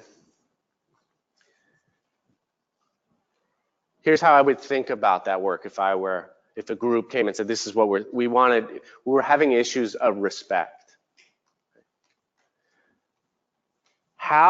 Where we come to at the end of that discussion is not the trauma-informed piece, it's how we get there. And that probably feels a little trite and bailout answer. But the truth is, just like trauma, when I talk, like I can talk to 100 different people and say, define trauma-informed care for me. I'm getting 98 different answers. And 97 of those are, it's about practices. And so we've really had to reframe and relook at that. It's actually not about what is done, it's how it is done. So I guess my own, and this is me sort of riffing on it, is who am I involving in the discussion about respect? That's a huge, like there's a trauma-inducing way to do that, which is to just do the leadership, talk about respect and define it for the workforce and mandate a policy about it. There's ways to do it that actually would increase the level of trauma. And then there's ways to do it that are healing, which is being very mindful of who do we involve in that discussion. How do we set up those discussions we have about it? What are the expectations and rules around how we make that, on what does it even mean? And then who's involved in creating policy that might exist around that? So I knew nothing about policy, and I became the policy and practice coordinator for Trauma Transform. I told my director that, and she said, exactly. That was her answer, yes. And what I realized when I started looking at policy in systems was nobody knew where they came from. Nobody knew when they were created. We never looked at them and said, are they doing what they're supposed to do? Like, they seem to exist. What? We just don't like the way the other one sounds. Fine. It's okay. Sorry, trying not to cause you trauma. You can't traumatize me. I'm a robot. So I would say that having a uniformed understanding in a system about how we understand being healing and trauma responsive is the conversation that has to happen first, which is why we do training. But the work of it, there are so many different areas we can look at that look at, we need to address this. And for them, it was respect being how my supervisor talks to me, how they let me know they need something. It could be very simple person-to-person things. And it could be how policy is rolled out to an organization.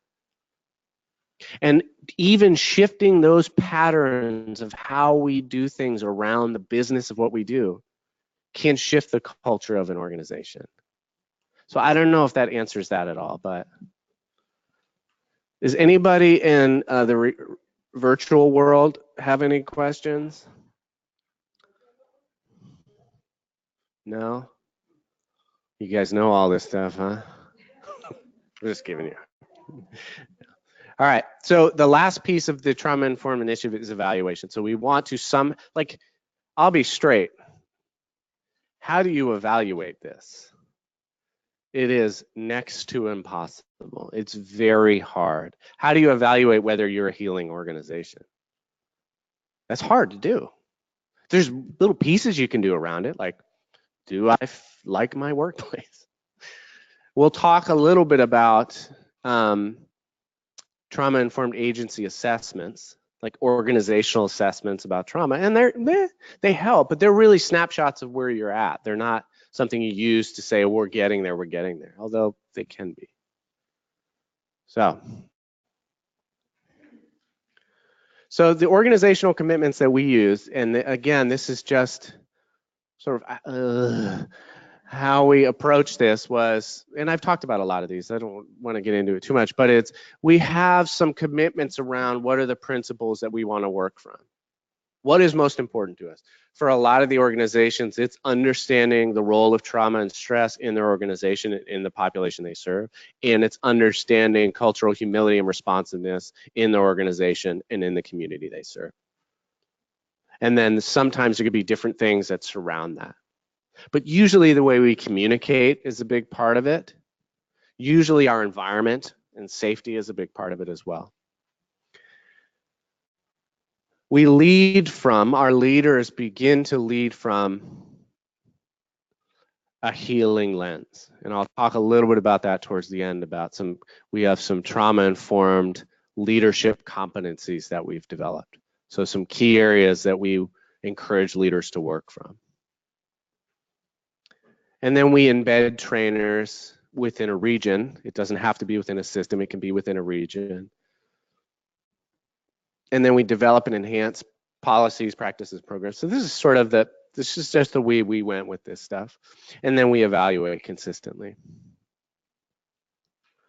So the work group, again, sort of repeats it, but it really has all of these elements, and they're all working interchangeably in coordination. They have a leader, champions, trainers, and then the TIS Healing Organization work group can also be thought of as all these parts together. So when the champions comes together with leadership, that they're all working towards defining and moving towards a common goal of being a healing organization. All right. So I just want to summarize that piece. We think of systems as organisms. Just like people, they experience adversity and trauma. The way they deal with that makes sense in their context.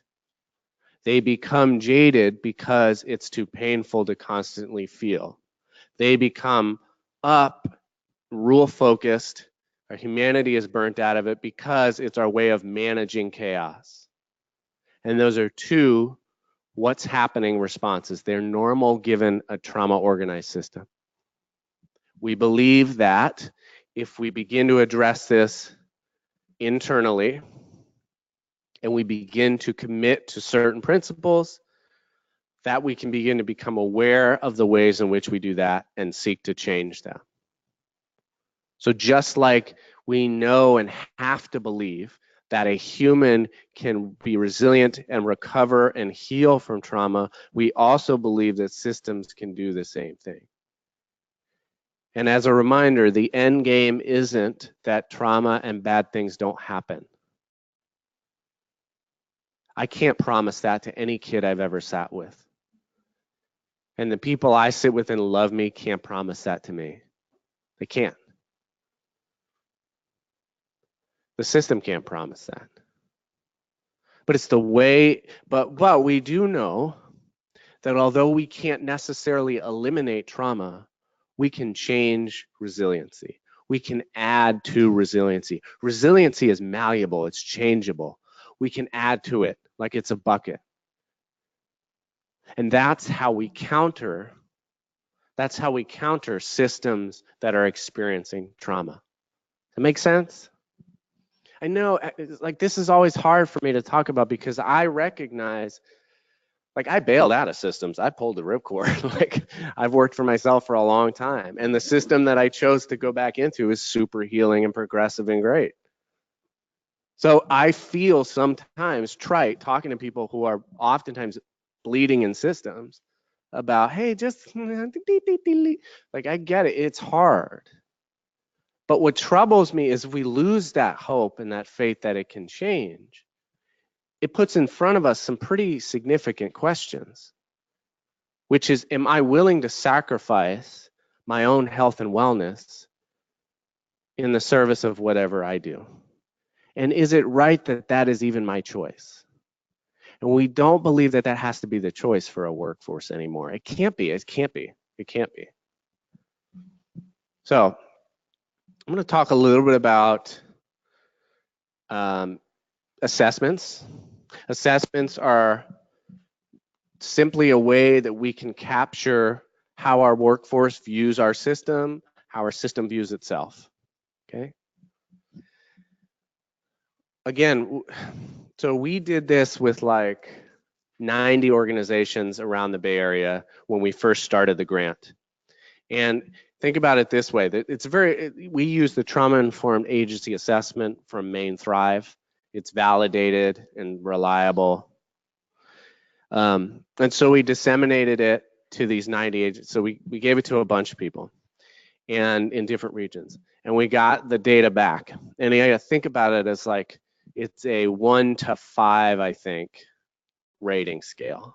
5 being we're the greatest, awesome, everything's super great. 1 being we're miserable, right? We're not great at that.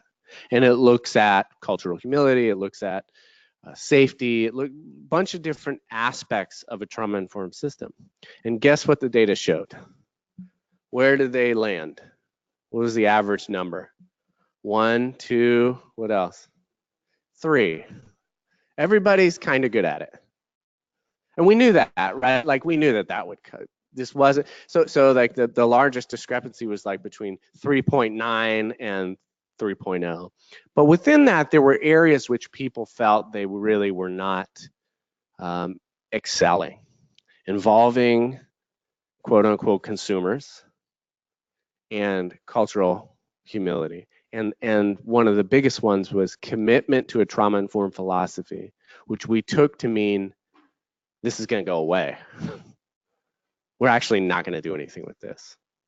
So I did one of my first projects at Trauma Transformed was me sitting and making a grid about all the different organizational agency assessments. So here's this therapist who's worked with complex trauma forever, sitting in front of like Microsoft Excel, swearing at the computer for like 2 weeks straight, going like, what am I doing? Why am I doing this? And listing all of these different organizational assessments. And what we realized when we put that grid up was like, by far, even to this day, and this isn't like a humble brag, but like, we get more people looking at that stupid grid than anything else. And what we realized is across the country, people want a way to assess whether they are healing or trauma inducing. They want to know where they're at. So we have different ways to assess organizations.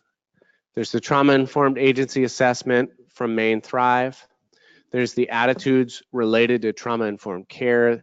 There's the Tecometer, which is an online, but there's a dirty secret, and I'm going to give it to you guys.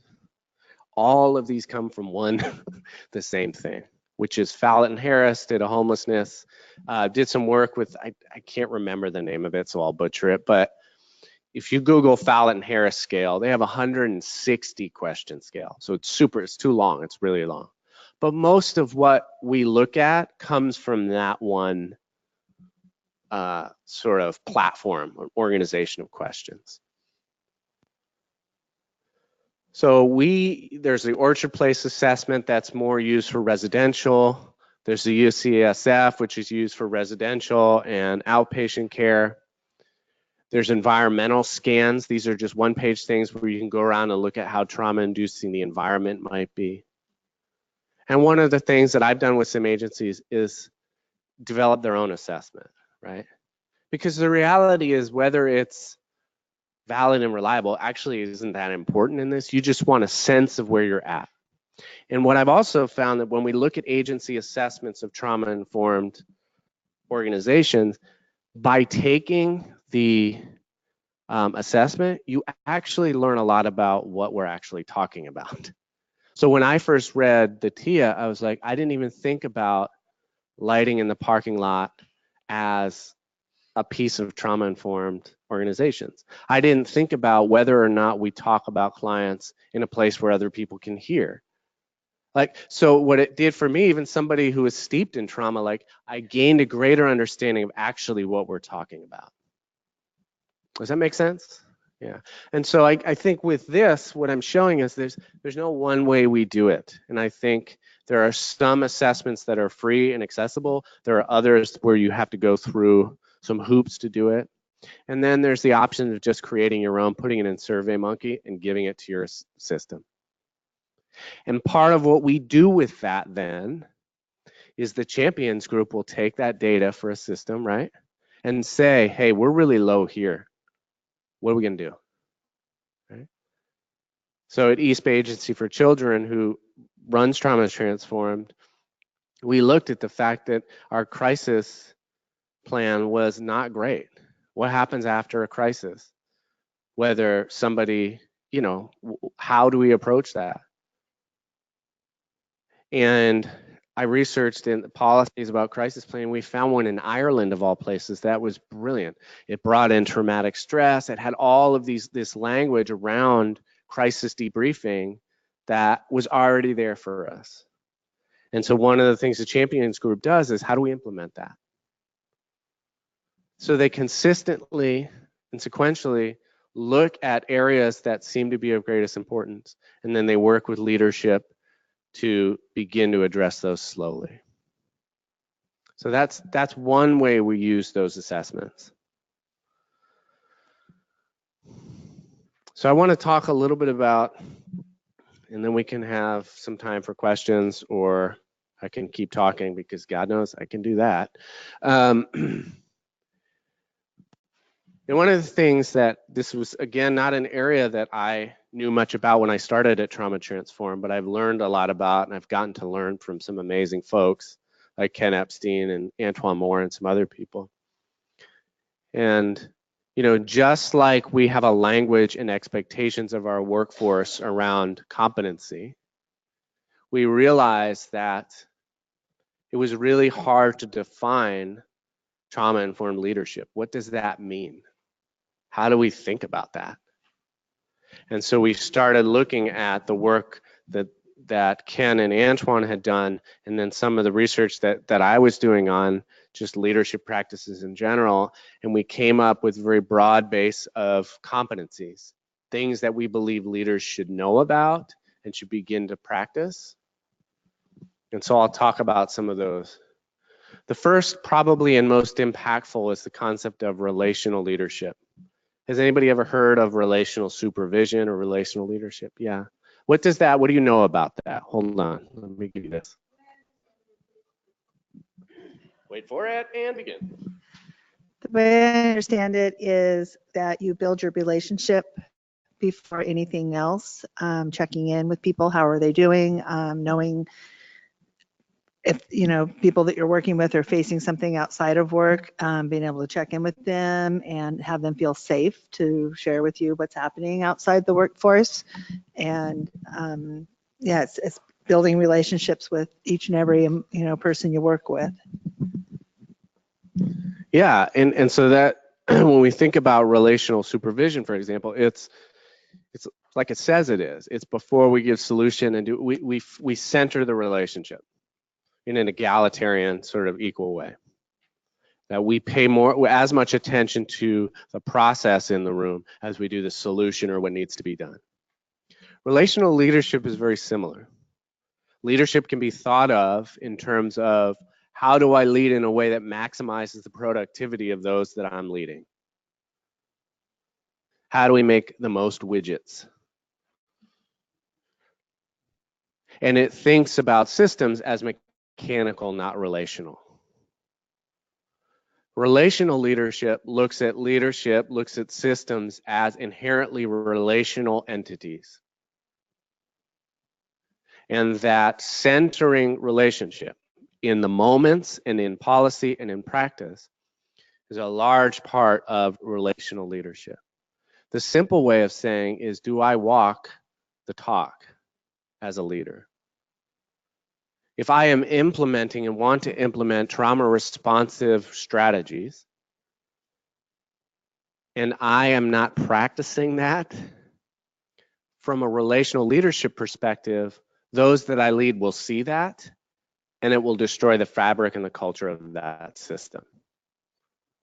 So just like it is not necessarily you need to have like dream catchers on your wall and do like rebirthing therapy with everybody who works with you. You don't have to do like MDR. You just have to be attuned to the relationship within your system and how important that is. We also have inclusive leadership. This is the concept that we are conscious of who we include as leaders in decision making. Do those people look like us? Do they sound like us? And do they have similar or divergent opinions from us? I believe that this has to be intentional and there has to be accountability, because we oftentimes do this implicitly as leaders. So our own implicit bias isn't this malicious animal that we let loose on people, but it is something that exists in us often without our awareness. And our pattern as a leader becomes one of, I include people who look like me, I include people who sound like me, and I include opinions that are very similar to mine, which we know doesn't fare well for creativity, and it doesn't fare well for progressive creativity within a system. We don't grow as a system with that. So we ask leaders to think about how they include who they include. Highly, continuously. Critical self-reflection is a huge part of not only cultural humility, but in trauma-informed and healing systems. the tendency, capacity, and willingness to continuously look at our own selves, the system looking at itself, warts and all, especially warts, and say, why is this here? What is its impact, and what do we do? Trauma-informed communication. So this is, are we transparent? Are we predictable, right? Are we respectful? This isn't, there's no, again, no recipe for this. There's no guidebook, but it's, again, keeping this in the forefront of the mind as a leader. Mindfulness and reflection. So this is not only a practice in a trauma-informed leader in the self, but it's also considering for the organization, how do we build into our system moments of mindfulness and moments of reflection? So that's part of what I stopped the train to a screeching halt this morning and asked you to do. Just a moment of reflection. How do I feel? This is how I feel. Fine. Because what it does, again, trauma is about patterns. And if the pattern is one that is organized around trauma, you can't just think your way out of that pattern. You can't wish it away. You can't train it away. You have to do something inherently different. You have to force that pattern to go a different direction. And oftentimes there isn't one big thing we do that changes that. It's a collection of very small things. Like we start the meeting by naming how we feel. That's it. We don't get into it. We don't offer solutions. So that process of building in mindfulness to the flow of the day, building in reflection to the flow of the day. Complexity thinking is exactly what it says. How do we engage others in thinking about extraordinarily complex issues? How do we recognize when the issue we are talking about is complex? Because sometimes as leaders, we have ways that we make the very complex way too simple. When we do that, we actually increase expectation and we can't meet it. So how do we think about complex issues and express what we're thinking about in terms of its complexity? And finally, critical inquiry, which I've mentioned several times. How do we ask very hard questions of not only our organization, but ourselves as leaders continuously? Anybody have any questions around that? Okay. And so these slides, I'm not going to go over these, but I wanted to leave them here for you because they're, you know, if you are a leader, and a leader I have had to learn. So one of the things I said to my director was, I'm not a leader. I don't lead. What are you talking about? I don't have people under me. And she said, oh, no, you're thinking of leader incorrectly. There are those who lead organizations and there are those who lead movements. There are those who lead and manage. There are those who just manage. And so leadership is more about you have power and privilege of, and you carry weight with what you say, right? So in that way, I've had to sort of rethink what leadership is. But this is for anyone who is in a position of leadership to think about, we have tied these principles to our competencies. So it looks at when we are thinking about understanding trauma and stress, we think about trauma-informed communication, relational leadership, mindfulness, and reflection. And a lot of the work we do at Trauma Transform with systems is thinking about how we implement all these things.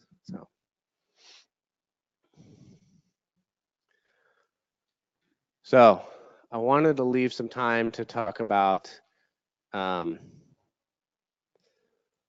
natural, just while you chew. I'm going to tell you what you do while you chew. I know there was some interest in some about natural disasters and community trauma. So I want to allow us some time to discuss that a little bit, because I know certainly for us up in Chico and in Redding and in the Western Slopes, it has been a difficult year, to say the least. So does anybody have a place they want to start about that? or any questions they have about community resiliency around natural disasters. Or questions about anything we've talked about today. Yes, hold on.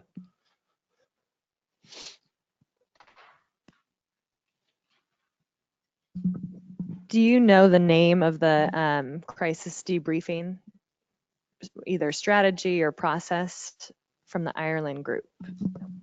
No, but I can send it to you if you leave your email. Yeah, anybody wants that. It's actually really, it's great. It's just the language it uses in the verbiage. What do you, so I want, let's talk about process. So I've talked about some realities, some lofty ideals, I think. What are your thoughts about this? How do you feel when you hear this? Yes. I mean, I'm a therapist. What do you want me to do? I can sit for long periods without talking, and I like feelings. So as part of a collaborative that's just getting going in Amador County called Resilient Amador, what comes to mind is, what about the leaders that aren't on board yet, that you would like to be on board? Because how do you engage them? Do you have thoughts on that? Since that's where we're at here locally. So. Yeah, that's a great question, and it's one in Butte County we struggle with, and everywhere we struggle with, right? So I'll just be real. Like, it is settled science that adversity causes certain things in the body and brain. No questions about this. But when you move it into the realm of funding and politics and everything else, now it becomes tricky. And so what we in the field know to be true and common sense butts up against a long-held ideal that people are responsible for their own pain, and they are responsible for their own circumstances. And at the heart of a lot of resistance is a couple beliefs. One is it's their fault. Two is feeling and process have no place in organization. And that's, you know, so I don't have an answer for that, but I will tell you what I think. Again, that it's one thing to go to a leader, to go to power brokers, and to say, this is a problem, we need to change. And we can speak eloquently, we can make the case, but oftentimes leaders respond to one thing: data, in some way or another. So let me give you an example of Butte County and what I'm sort of thinking a lot about in our county. So we have the highest ACEs, whatever that is. So 33%-ish have 4 or more ACEs. My argument is, okay, where is that lay in Butte County? Because it isn't where I live. We all know where it is, by the way. It's in Oroville. We're scared to say it. But that's where, so we can't expect leaders to do something different if we can't bring to them the reality in data of why. Show me why. Show me. It's because we may all know that our people are hurting. The average person who swirls around our community, they're just living their lives. They don't know. And we need to show them in a meaningful way. That data can be ACEs data that's focused and pinpointed and targeted.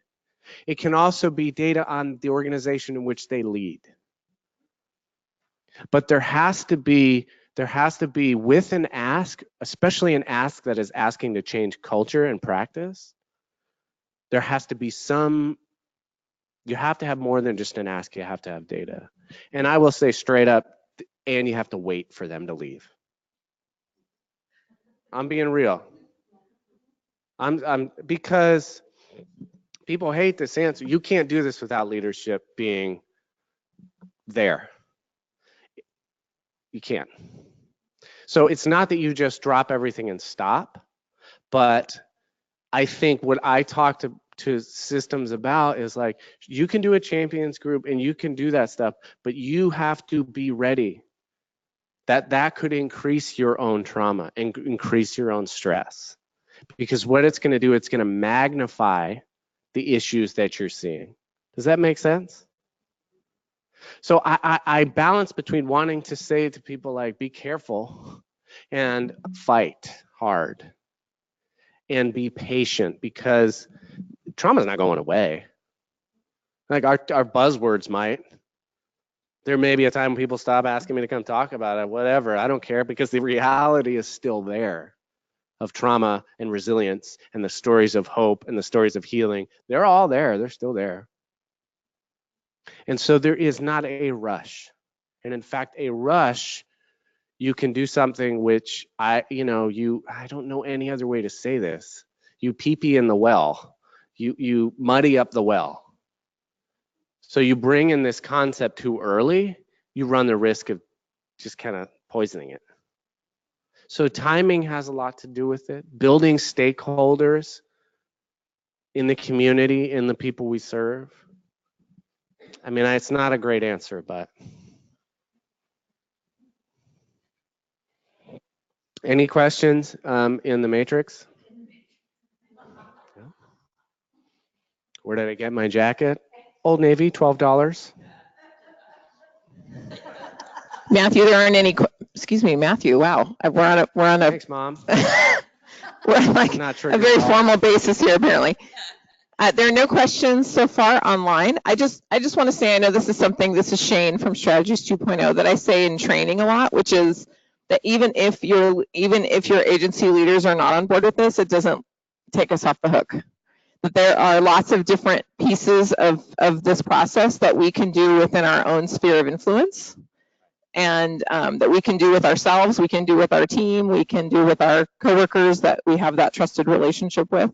And I feel like that's where that, what did you say earlier? You said you're not a leader, but you're a leader of movements, right? Yeah. So if a small group of people start doing the right thing, it may not catch fire, I don't know, but it makes you feel better about yourself when you go home at night, I think. So I think it's important that I say that a lot to frontline people in training. I say, there are, we do lots of charting around the room, right? There are 20 different ideas you could take with you right this minute and start doing them, even if your boss and their boss and their boss and their boss aren't doing them. So I just wanted to offer that as an idea. Right, and I think we rethink, not every system is equal. I know in the education system, what does leadership mean? Well, it depends where you are. If you're at a school, it is the principal. But if you're in a class, it is the teacher. It is the district leadership. It is the superintendent. But if you're in the SELPA, it's the SELPA. It is not clear cut. So I like what you said, Shane, which is there is also a leader within your sphere of influence. There is somebody where the other TBS workers all listen to so-and-so because she's been there and she gets it. That's a leader. And you can work within that. So there is the microcosm of change that happens from moment to moment, person to person. And there is the big initiative change that happens systemically. And we can always shift the moment to moment. And actually, those bigger systems are made of those moments. But I also think the reality is the overall movement of our system has a lot to do with where the leaders are pulling us, right? And so it's that tension point between we need to lead and we need to take care of one another and we need to push. And we also need to ask quite honestly, what has happened to them? Because it's rare that we have like Satan up there going, is there a giant cross right here, by the way? We're in a church, I might be struck by lightning. So, but it's, it's not malicious. There's a what's happened. Budgetary concerns, staff turnover, pressures, God forbid, an outside life in which they're taking care of, they're caregiving a parent with Alzheimer's. Like any and all of these things. So it's actually tasked that within a system, we all begin to ask the question, what has happened? because the what's wrong does one thing. It sucks humanity and hope away. I spend a lot of time blaming. It's the foster care system, it's child welfare, it's probation, it's this, it's this, it's this. And in reality, all of those have a what's happened. They're just trying to survive. So when we have that viewpoint of our system, of ourselves, of our coworkers, of those we serve, it enables us to maintain hope. I believe that to be true. So, any other questions? God, I will tell you right now, right on time. Well, thank you guys very much. I appreciate it. It's such a small amount of time for a big thing. And I will make sure I get your email. I'll send you that. If anybody else wants any of this stuff, I don't believe in propriety. Some of these slides with Trauma Transformed on, I could, probably shouldn't give you, but. All right. Thank you, guys. Jackson is also want to come back here. This place smells good. Thank you. That was great. Thank you. And perfect timing. Excellent. Thank you. So before we break, and there's some nice little heavy snacks out there for you, we're going to hear from Gail Kennedy. And if you give us one moment, we're going to share her screen from wherever she is sitting, somewhere in Yolo County, I think. And she's going to give us some ideas about how we could use ACES Connection to implement some of the material that Matt presented. So let's see how it goes. Hi, can folks hear me? Oh, we hear you. We can hear you. We're just trying. Oh. Okay, I'm going to put my headset on because it might be a little better. And then, what are you? Okay, let's see. We just made you the presenter, so you have to share your screen. Okay, hold on. Let me make sure it's a screen I want to be showing. Okay. And don't be afraid to speak up. We're in a big room in Jackson, and to project to the back is hard with our speakers. Yep. What I'm going to do, hold on one sec. I'm going to. We see your screen. Perfect. Perfect.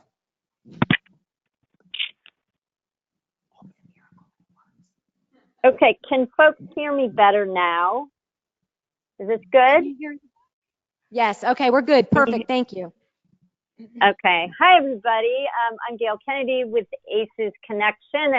And Matt, first of all, thank you for that presentation. That was really a lot of information in a short amount of time, and you made it light, and it was great. So I just wanted to thank you. I actually have had several conversations with Matt on the phone, but not ever met him. So I feel like I'm closer to meeting you, Matt, seeing your picture and seeing you present.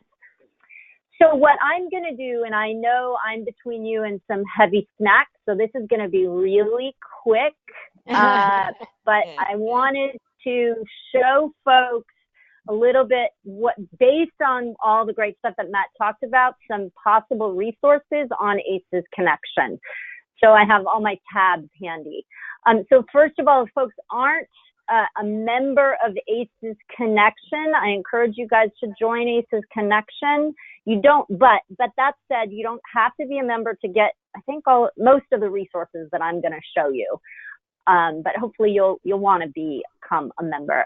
So I'm not going to spend a lot of time on what ACES Connection is, or the intricacies of the site. That's what I did last time. But I just wanted to be sure you guys all see this tab that's called Communities, because this is a list of the different communities on ACES Connection. So you can go and look at, we've got interest-based communities and organizational-based communities and geographic-based communities. So Barbara mentioned Amador is getting a new site set up. El Dorado has a site set up. And if anybody's interested in getting a site, your own site on ACES Connection, then just Barbara has my email and get in touch with me. That's great. That's not what we're going to do today. What I want to show you are some resources. So on the homepage here on ACES Connection is the Resource Center. And we have a lot of resources that basically more details of the kinds of information that Matt was talking about. So you can I'm just going to scroll through ACES Science for Workplaces, Communities, there's ACES and ACES Science and Racism. So anyway, that's a resource for you. One of those communities that I was talking about that we have back there on the homepage, it's called Becoming Trauma Informed and Beyond. And this community is really for if you're on the path that you're working in an organization and you're on the path to trying to get your organization to become trauma informed. So it says resilience at work. What does it mean to be trauma informed at work? How's it defined and assessed? How do we measure success? What policies, protocols, trainings exist? Now, this is run by, you see those 3 women, 3 volunteers that are working on this in their organization or kind of at a national level or state level. Actually, Lisa Wright works at the state level in Virginia. And so they are helping put this together for others to use and to comment on, and et cetera. So if there's something, ACES Connection is really kind of like the Facebook of the ACES movement. We don't have everything. What we have is, what we like to do is hear what you're doing, what works, what you'd like to see differently. You can write and ask people. This thing here, Ask the Community. You can ask a question if you have questions about it. So I wanted to point you to Becoming Trauma Informed and Beyond. Let's see, I have another. And this I found on Becoming Trauma Informed and Beyond. Let's see. So they have Trauma Informed Organizational Assessment. So Lisa posted this. And if you look right down here, this is on the homepage as well, the blog categories. You can see different resources that they have on here, or that we have on here. And one of the things I found is, this is from the Virginia Greater Richmond Scan, and they went through, and some of the assessments are linked here and listed here. So I definitely encourage you to go to Trauma Transform, because they have a ton of awesome resources on their site. And but here's another place you can look to get some assessments. So I just wanted to point that out to you. And then now I'm zipping through here, guys. But another resource that I wanted to highlight, because I did hear Barbara talk at the very beginning that resilience and self-care kind of floated to the top as things you all wanted to talk about in the Learning Collaborative. And this is a community we have as well, Practicing Resilience for Self-Care and Healing. And there's lots of great posts. This one is somebody mentioned in the room today about the Kavanaugh hearing. So it's really about how do we take care of ourselves. There's a lot on mindfulness. You can look resilience practices, mindfulness practices, evidence-based healing, that kind of thing. So that's another community that I would point you to. Let me go to this one is really, this Parenting with ACES community is one of our largest communities on ACES Connection. And it really focuses, this community is, and it kind of gets to what Matt was talking about at the very beginning, that we, it's not about them, it's about all of us. And, you know, I'm an ACE score 4.